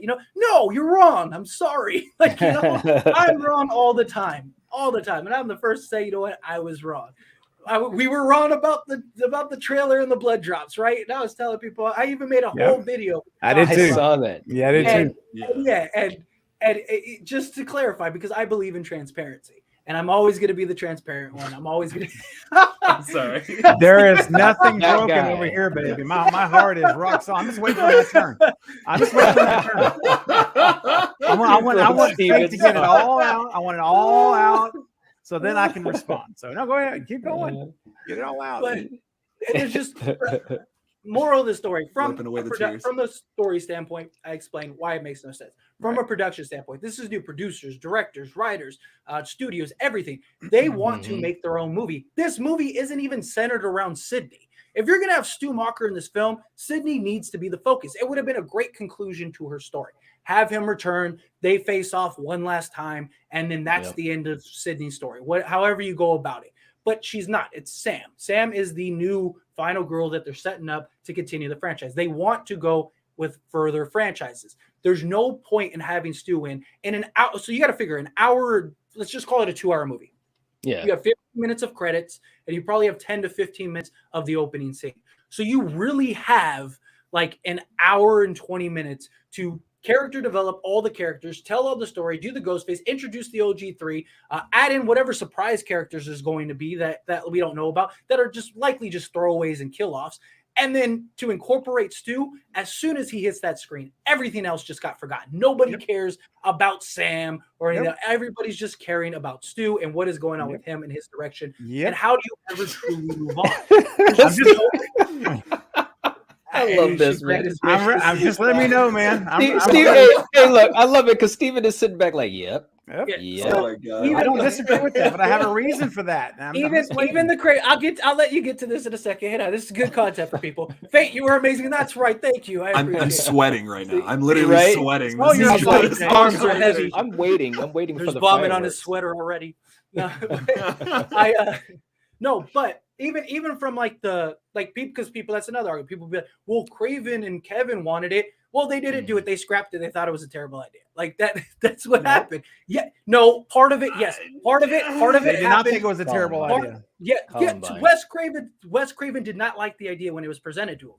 There's an interview out there where he was going to make the movie. The only reason that he scrapped it because he didn't have a choice. He's the director.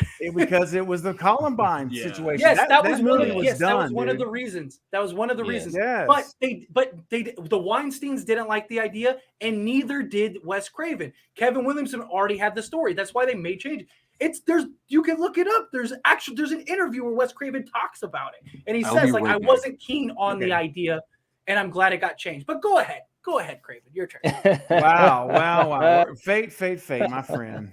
Wow. Ding, ding, ding, ding, ding, ding, ding. Where to begin? Okay, so I guess I'll start back as much. I'm trying to remember everything. So the first thing we started off with, I'll wait for Jake. Let me wait for Jake because he needs to be okay. You want me to say it again? No. We're good. Say it again. I want to hear. No, we're good.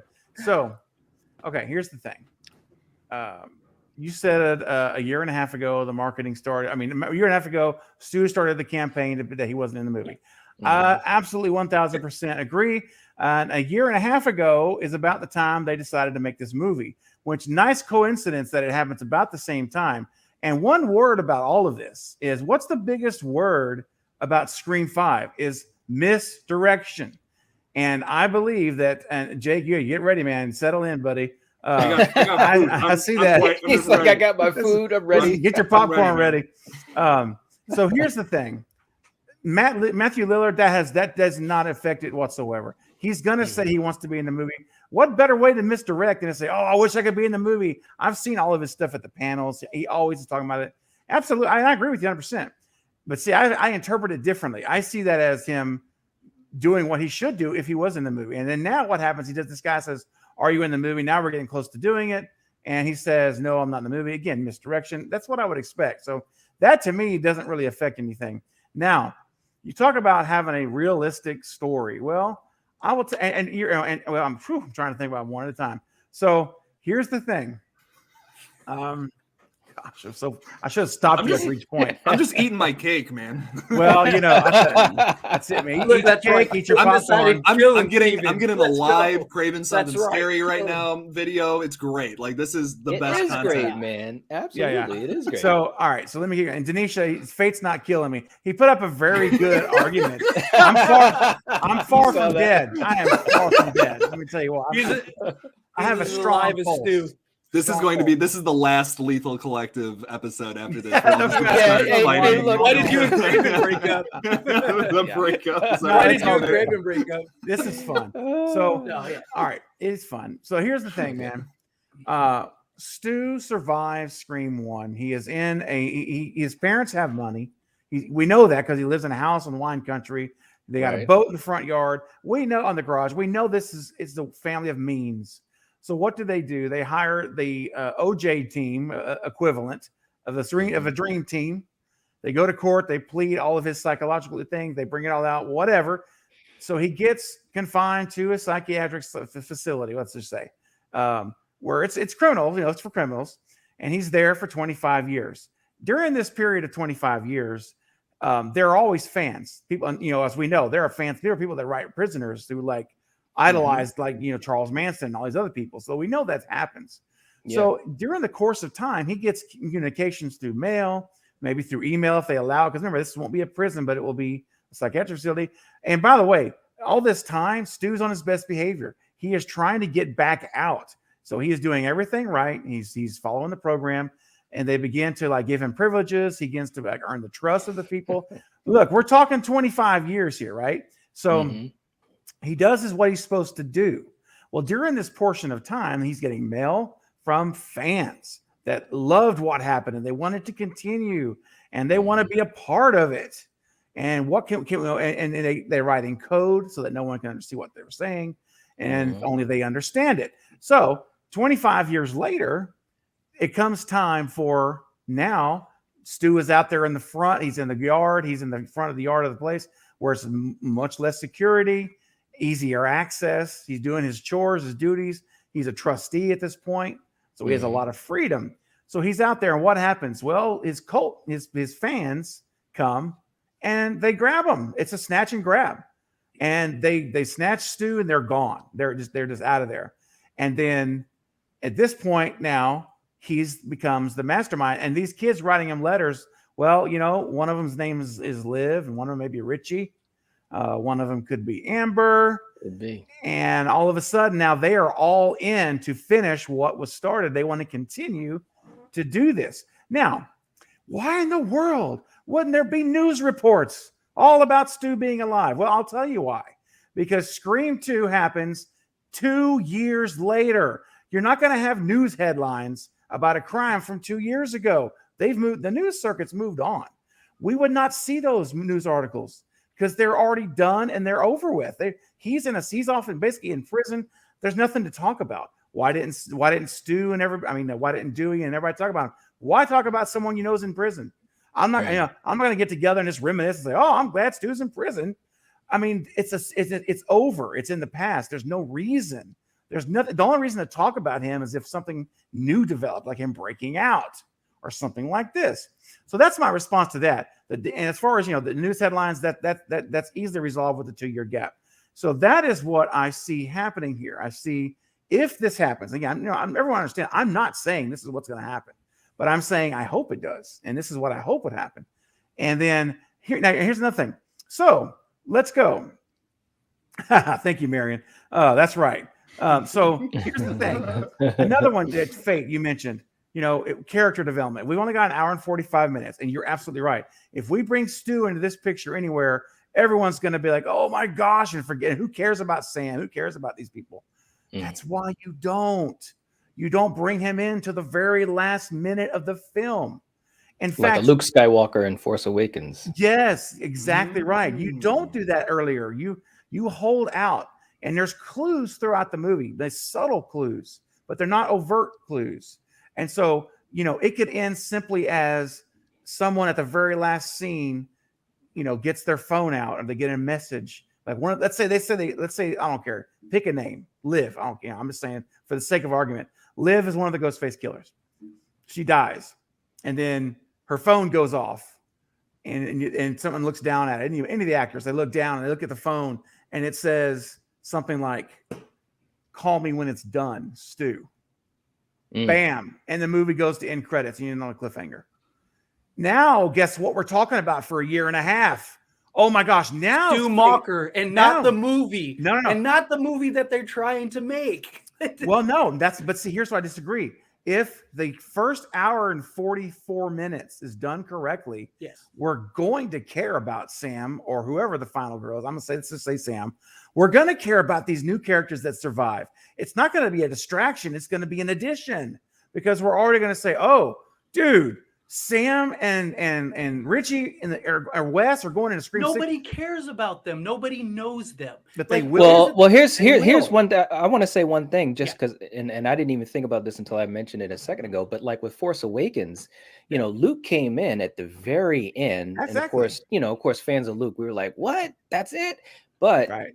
They did establish those new characters with Yes, Rey and Finn and all those guys. Plus, they had Han Solo in that movie too. So, if the script is right, I could see a possibility of that working just to play devil's advocate. No, you're correct. But here's the difference: Luke wasn't dead. Stu's not dead either. There's more evidence showing that he's alive, that he's dead than there is alive. There is nothing proving. The original kill count of Scream said he was dead. He's confirmed dead in the original kill count on the original. If anyone has the original Scream VHS or whatever, it literally says Stu dead underneath the kill list. There's more. There's been no evidence. Okay, you mentioned you had a cute story. It was awesome. I love it. Great, but it's not cute. Oh no, that's not cute. No.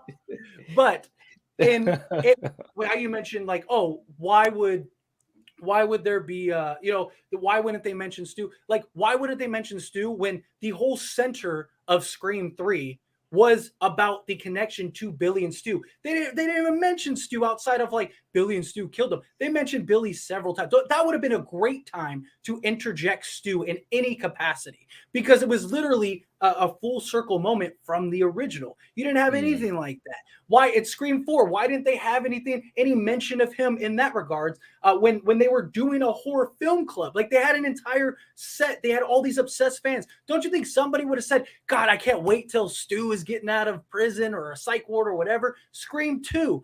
Again, it was a rehash. Yes, it was Mrs. Loomis and all that stuff, but they mentioned, because it was a connection directly to the original Tax in Woodsboro, they mentioned Billy several times. No mention of Stu. They've had opportunity in every single movie to mention Stu at some point. The news articles, anything, even just a quick hey, like, Stu should have been there, whatever. But they have had nothing, not one even like little nod. It's that he's dead. There have been more evidence and more clues that he's dead than anything else. To interject real quick, I will say this. I would bet all the money in my bank account that somehow with this film, Billy and Stu are connected. I don't know if it's that they're coming back, but dude, listen, we are in the golden age of fan service more than anything. Some people don't like it, and I know a lot of people don't like it. Some people are not super pumped for this Spider-Man movie because they feel like maybe they're responding to the fans a little too much. Maybe they're going too deep into that and just trying to give the fans exactly what they want. Sometimes that doesn't come out the right way. That's right. I'll say this.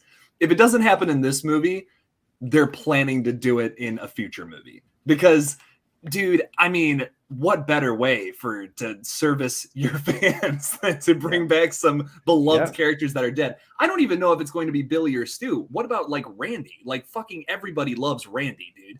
And that guy, everyone, I think unanimously, most Scream fans would say that he died way too early. To bring him back somehow in some capacity. Well, they had plans to bring him back too.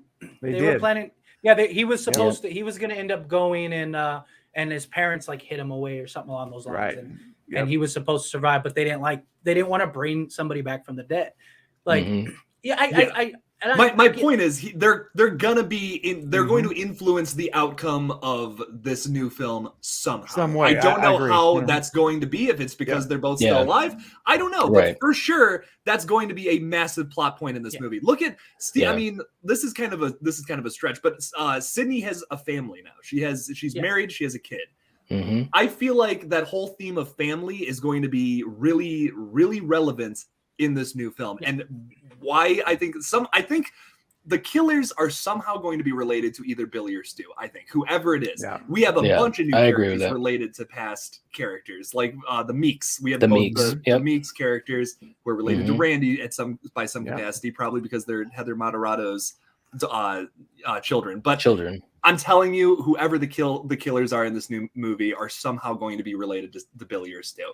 Right. That's just my opinion. I don't know. I don't know if they're coming back for this movie. I can't say one way or the other. No. But dude, for sure they're gonna in some capacity going to influence. I think that there very well likely will be. I wouldn't be surprised if there was like a flashback sequence of Stu or like a voiceover of Stu or something like that. But Stu as a character, I don't see it happening. Now, I understand what you're saying, and I've even said that the only way I really see Stu returning is in future installments, not this one. But you have to lay the groundwork at some point. Like Craven was saying, I was poking fun of him, saying it was a cute story, but he did have some good points. Like especially at the end where he says the end reveal. Like if you're going to incorporate Stu into the future installments, you have to have like some groundwork in this film. You can't just bring them up in the sixth one. I just don't think they're going to go that route. But even then, even if they did, like, what's the point after this film, especially if Sidney, Dewey, and Gale aren't in the next film? Like, why even bring Stu back at all? Because now the newer audiences, they might not even know or care who Stu is. So now you're only appeasing to the OG audiences. And we would like it, but at that point it's like, why? Like, because the whole reason we want Stu back is because of Sidney, Gale, and Dewey. Without them, it's a redundant. And even if like Sydney comes back as like a cameo, like she's some therapist at a school or something, like still it's like, what, we're gonna have Stu kill her? Like what's the point? Like, that's what I'm saying. I don't see a logical reason for them to incorporate him at all. They're better off just making their film, establishing their characters, and whether you agree or not, Craven, here's the thing. Let me ask you this question. Okay, Stu is revealed at the end. Do you think people are going to go, "Oh my God, we got Stu back," because it's the last thing they remember? So the first tweet is going to be that. And then, oh yeah, by the way, the other cast of characters or whatever? Or do you think they're going to be like, wow, that film was great. Sam was the new final girl. This is awesome, blah, blah, blah, blah, blah. Oh, and by the way, Stu returns. No, they're going to go, they're going to go the other route. Stu, because it's going to be the first thing fresh on their mind is Stu returning. So you're going to have that. The second thing is Stu is so iconic, so beloved, so many fans want him to return. You just completely took away from everything you try to build in your movie. There's no point. Well, nobody's going to care. I think that, I mentioned earlier about the cliffhanger ending, right? About, how you see it on his phone. The other way you could do it to avoid that scenario of 6 is that you do have an actual reveal. So at the finale, they're in Stu's house, and Stu's like, welcome home or whatever, and he does the reveal in the end of Scream 5. And then they actually do kill him with, I'm talking double tapping, headshots. I mean, something where I'm going to be like, okay, I can see he's never coming back anymore. Now, that's how you would have to do it to avoid that. Because you make a good point. If the OG3 don't return for 6, then Stu is really not, it doesn't make any sense. So it would have to be either that the OG3 or 2 or 1 are going to be central in 6, or you just kill him at the end of 5. So the Stu story, he came back, but he's dead. And now we're going to build on this other story. Let me say another thing. If that doesn't happen, here's another way. I did a video on this last week. You could have, because I know that Sam is having mental health issues. We saw it confirmed in the TV ad when she saw in the mirror and he wasn't there. Face. Yeah. Yes. And so we know that those hallucinations that we all been speculating about for months that may be a part of this movie. It looks like they will be. So who's to say we don't see Stu back in the form of an hallucination or a dream? Some people say, well, she never met him. How can she do that? And my answer to that is it's very simple. You look at a picture of him, you look at a news article from the 96. It's easy to find online, I'm sure, in that world. And you see his face, so you could easily picture him after that point. I've seen images on my television that I can picture with my eyes closed now. And it's, so I think that argument there is easily answered. So I think that's a plausible way that Stu does come back, where there's no rules in a hallucination or a dream. There's no. But again, that's not Stu as a character, though. You know what I mean? Like, because people want Stu to. It's true. It's different. It's different. I mean, what's the difference between that and a flashback? Nothing. He's still not a returning character. And I've said, I don't doubt we might see him in some capacity. I just don't think him as a character returning. But even to touch on like your thing where like at the end they just like blow him away. The problem is with like revealing him, like say the last 10 minutes it's him. Right. The problem is like that means there's no backstory, there's no information. Like he just shows up and gets blasted. Is he really going to explain? Like that was one of the big things with Roman is the Roman story was so bad he had to explain the entire thing at the end. That's never a good sign in film.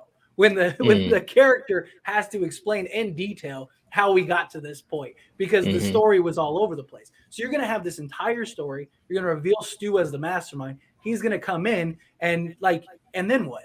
So now you have 10 minutes of Stu just getting just showing up on camera, gets blasted away. And now it's like, okay, but how did he come back? How did he survive? Where was he? Was he this? Was he that?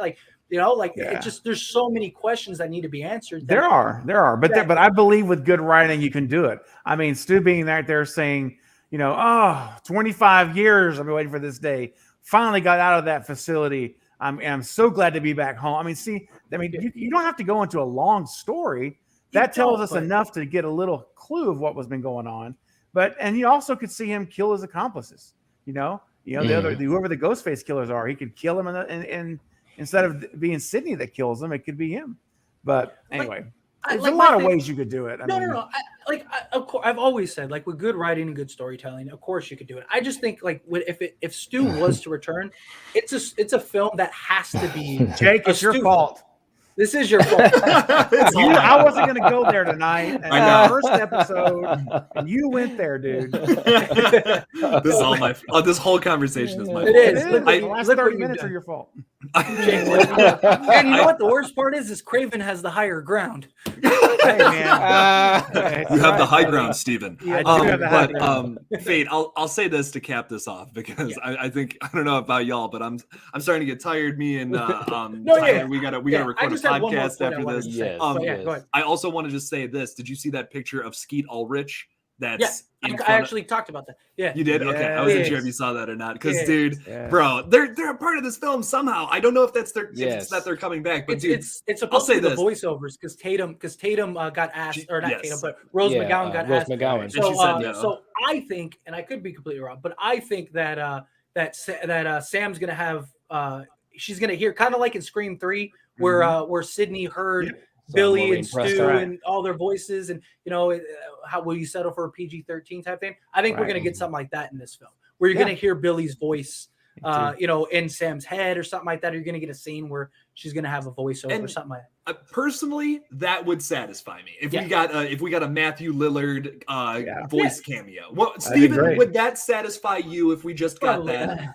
Probably not. I won't be satisfied, but I will be okay with that. I will instead of getting a meal, it'll be an appetizer. Right? Maybe you want to phrase it. An appetizer. I'll get the appetizer. I'll take it. It'll be something, and I won't yell too loud. If I hear Stu's voice, I'll take it. Yeah, I'll take that. No, I just wanted to say one more thing on this, and it's not. Look, I love Stu, and that's the thing. I feel like a lot of people that are like to challenge me in the comments with that regard. They take it as I think it's not that. It's just that I don't want to sacrifice fan desires for the sake of the franchise.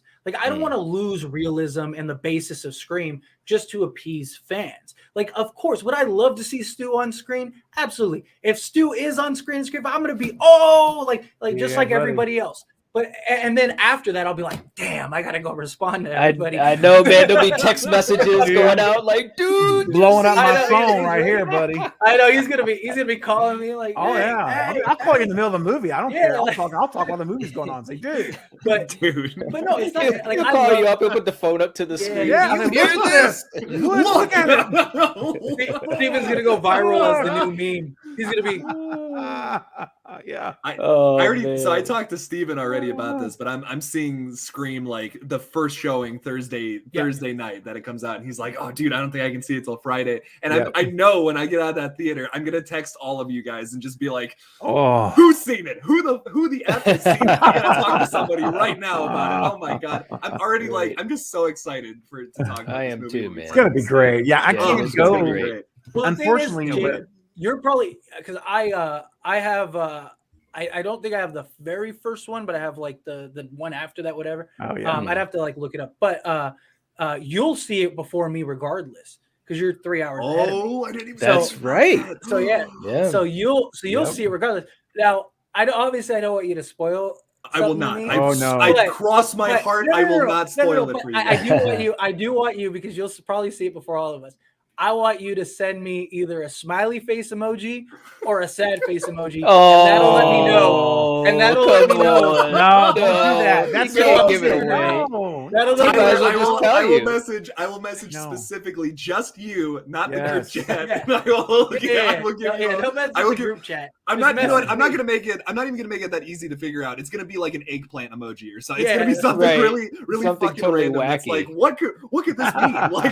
What is this? And it's gonna make sense when you see the movie. I'm gonna figure it out because I just want to know how screwed I am or not. So Well, that way I could be going to this film with my head held If you high. send the poop emoji, you know you're in trouble then. Yeah. Yes. Oh my gosh. You know, it would be funny though. What would be funny if Jake was being really vindictive about it, and he's not in the movie, but he still sends the poop. Yeah, he just emoji. sends you the thing. So And then, man, Now you have no horrible. idea, dude. You'll have no idea, bro. Man, I have so much power. you will have. I You have will. so much power right now. I mean, I can't go until the first showing on the Friday. So it's whatever the first showing is, I will be there on Friday. So when we do our not next, but whenever we do our live stream on that Friday, 5 o'clock, I will have seen it. So I will Yes. out and night. Will you gonna be able? Yep. Are you be able to see it before our stream? Oh yeah. Oh, good, good.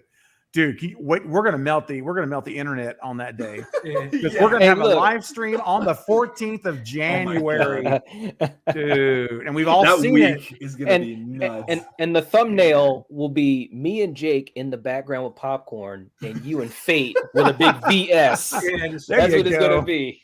That's what what it's the gonna show, be. right? There you go. Who did scream? It is. I can't. Yeah, I'm either gonna like that day is either gonna be an amazing day for me, and people are gonna be like, "You're the best," or it's gonna be just like the day I got canceled off the internet. It's gonna be great. You know what's going to be forward to it. hard, guys, on that day? And we'll talk more about this as we get closer. It's the day of the release, so we can't talk spoilers, right? That's Yeah, right. yeah, but we can give our general That's thoughts. hard. Yeah. That's Yeah. going to be. We're going to have Yeah. to. We'll have to have Tiptoe. a. Constraints. Yeah, very We'll have to careful. tiptoe. Well, Yeah, yeah, we'll have be to very tiptoe. cautious. It's going to be very careful with our words, and then when we after the live stream, we can just let it rip with four of us. We can really like, okay, Yeah. let's go. Well, that's what we should do. Is that afterwards, when we're just talking, like you said, hit the record on the Zoom there call. you go. Yeah, And we'll save that for Save it. whatever Yeah. a week later or whatever. Yes. Yeah, so people can see the Spoilers. yeah. Yes. that's smart. Let's do that. Hey, you know what I'm Yes. gonna do? It was just a joke, but then like my girl was like, "Oh, that's a great idea. You should do that." And I think you should all do it too. I'm gonna get T-shirts made that say "Subscribe to Fate Decided," and on the front and the back, and I'm gonna walk around because you got to think that entire audience is gonna be all my content. Like, Oh, that's that's right. not a bad idea. That That's is what I'm That's saying. not wow. a bad idea, I'm man. dead serious. Nice. I'm gonna get a That's T-shirt true. that just says "Subscribe to Fate Decided" on the front and back. Maybe have a little ghost face image. I'm just gonna walk around and do it. Like, like I just threw it up there as a joke. My girl's like, "That's a brilliant idea. We should do that immediately." She's like, "You and me both can wear one." I was like, "That's what I'm saying. That's marketing, smart." There you Dude, go. and I got There my you actual go. URL out, so I could actually put www.cravensomething.scary.com Yeah, you could do that. so Jake. they can see the actual address on the shirt. That's pretty Legit. cool. Legit. Yeah, Nice. I love that. All right, All right, well, right, guys. Well, guys. look, this was fun, guys, and It was. and like I said, man, this was. I knew this would go all over the place, but that is great. No, it's really fun to be able to just talk with Yeah. you guys and just go in different directions. But And you and know, Knight, can I say one thing real quick before you wrap Sure. us up? Yeah. Just so the viewers know, Fate and I are great friends. So our banter Yes. tonight. yes, This was not adversarial. We are not. We're not like my way, your way is wrong. It's not Yeah. at all the case. Right. we have phone conversations like Yes. this all the time. Like We do, literally, yes. like, We do. So, yes. Yeah. no worry. No. Like no, we're no. This is This is fun. That's good to press. State that because I'm sure there's some people that are like, we're gonna see an article, Craven. And YouTube beef. I know. hey, people Yeah. love YouTube drama. Let's stir it. Like, No drama. No, this It's was all in fun, man. Yeah, So, absolutely. Yeah. That Lethal Collective had some lethal drama. Right? No. Oh man. All right. Well, anyways, guys, no, but this was really fun. For you guys in the chat, thanks for hanging out Yeah, with us. thank This you. has been Yeah, really fun. thank We you, went guys. 2 hours. Yes. And we appreciate it. Definitely, I've got these guys, their channel links in the description. Obviously, a lot of you guys know. And if you have not subscribed, subscribe to these guys because they're great. The content is great. I love watching them. And that's just what it's all about. It's just enjoying horror and enjoying people that talk about horror. So, anyways, so we will catch you guys next week. Yep. Yes. Next And, Friday, that'll- same time. Next Oh, next yeah. Friday. All right. So we'll Yeah. catch you guys later. Take care. We'll catch you guys later. Thank you. Peace out. See you guys. Peace out. Bye. Thank you.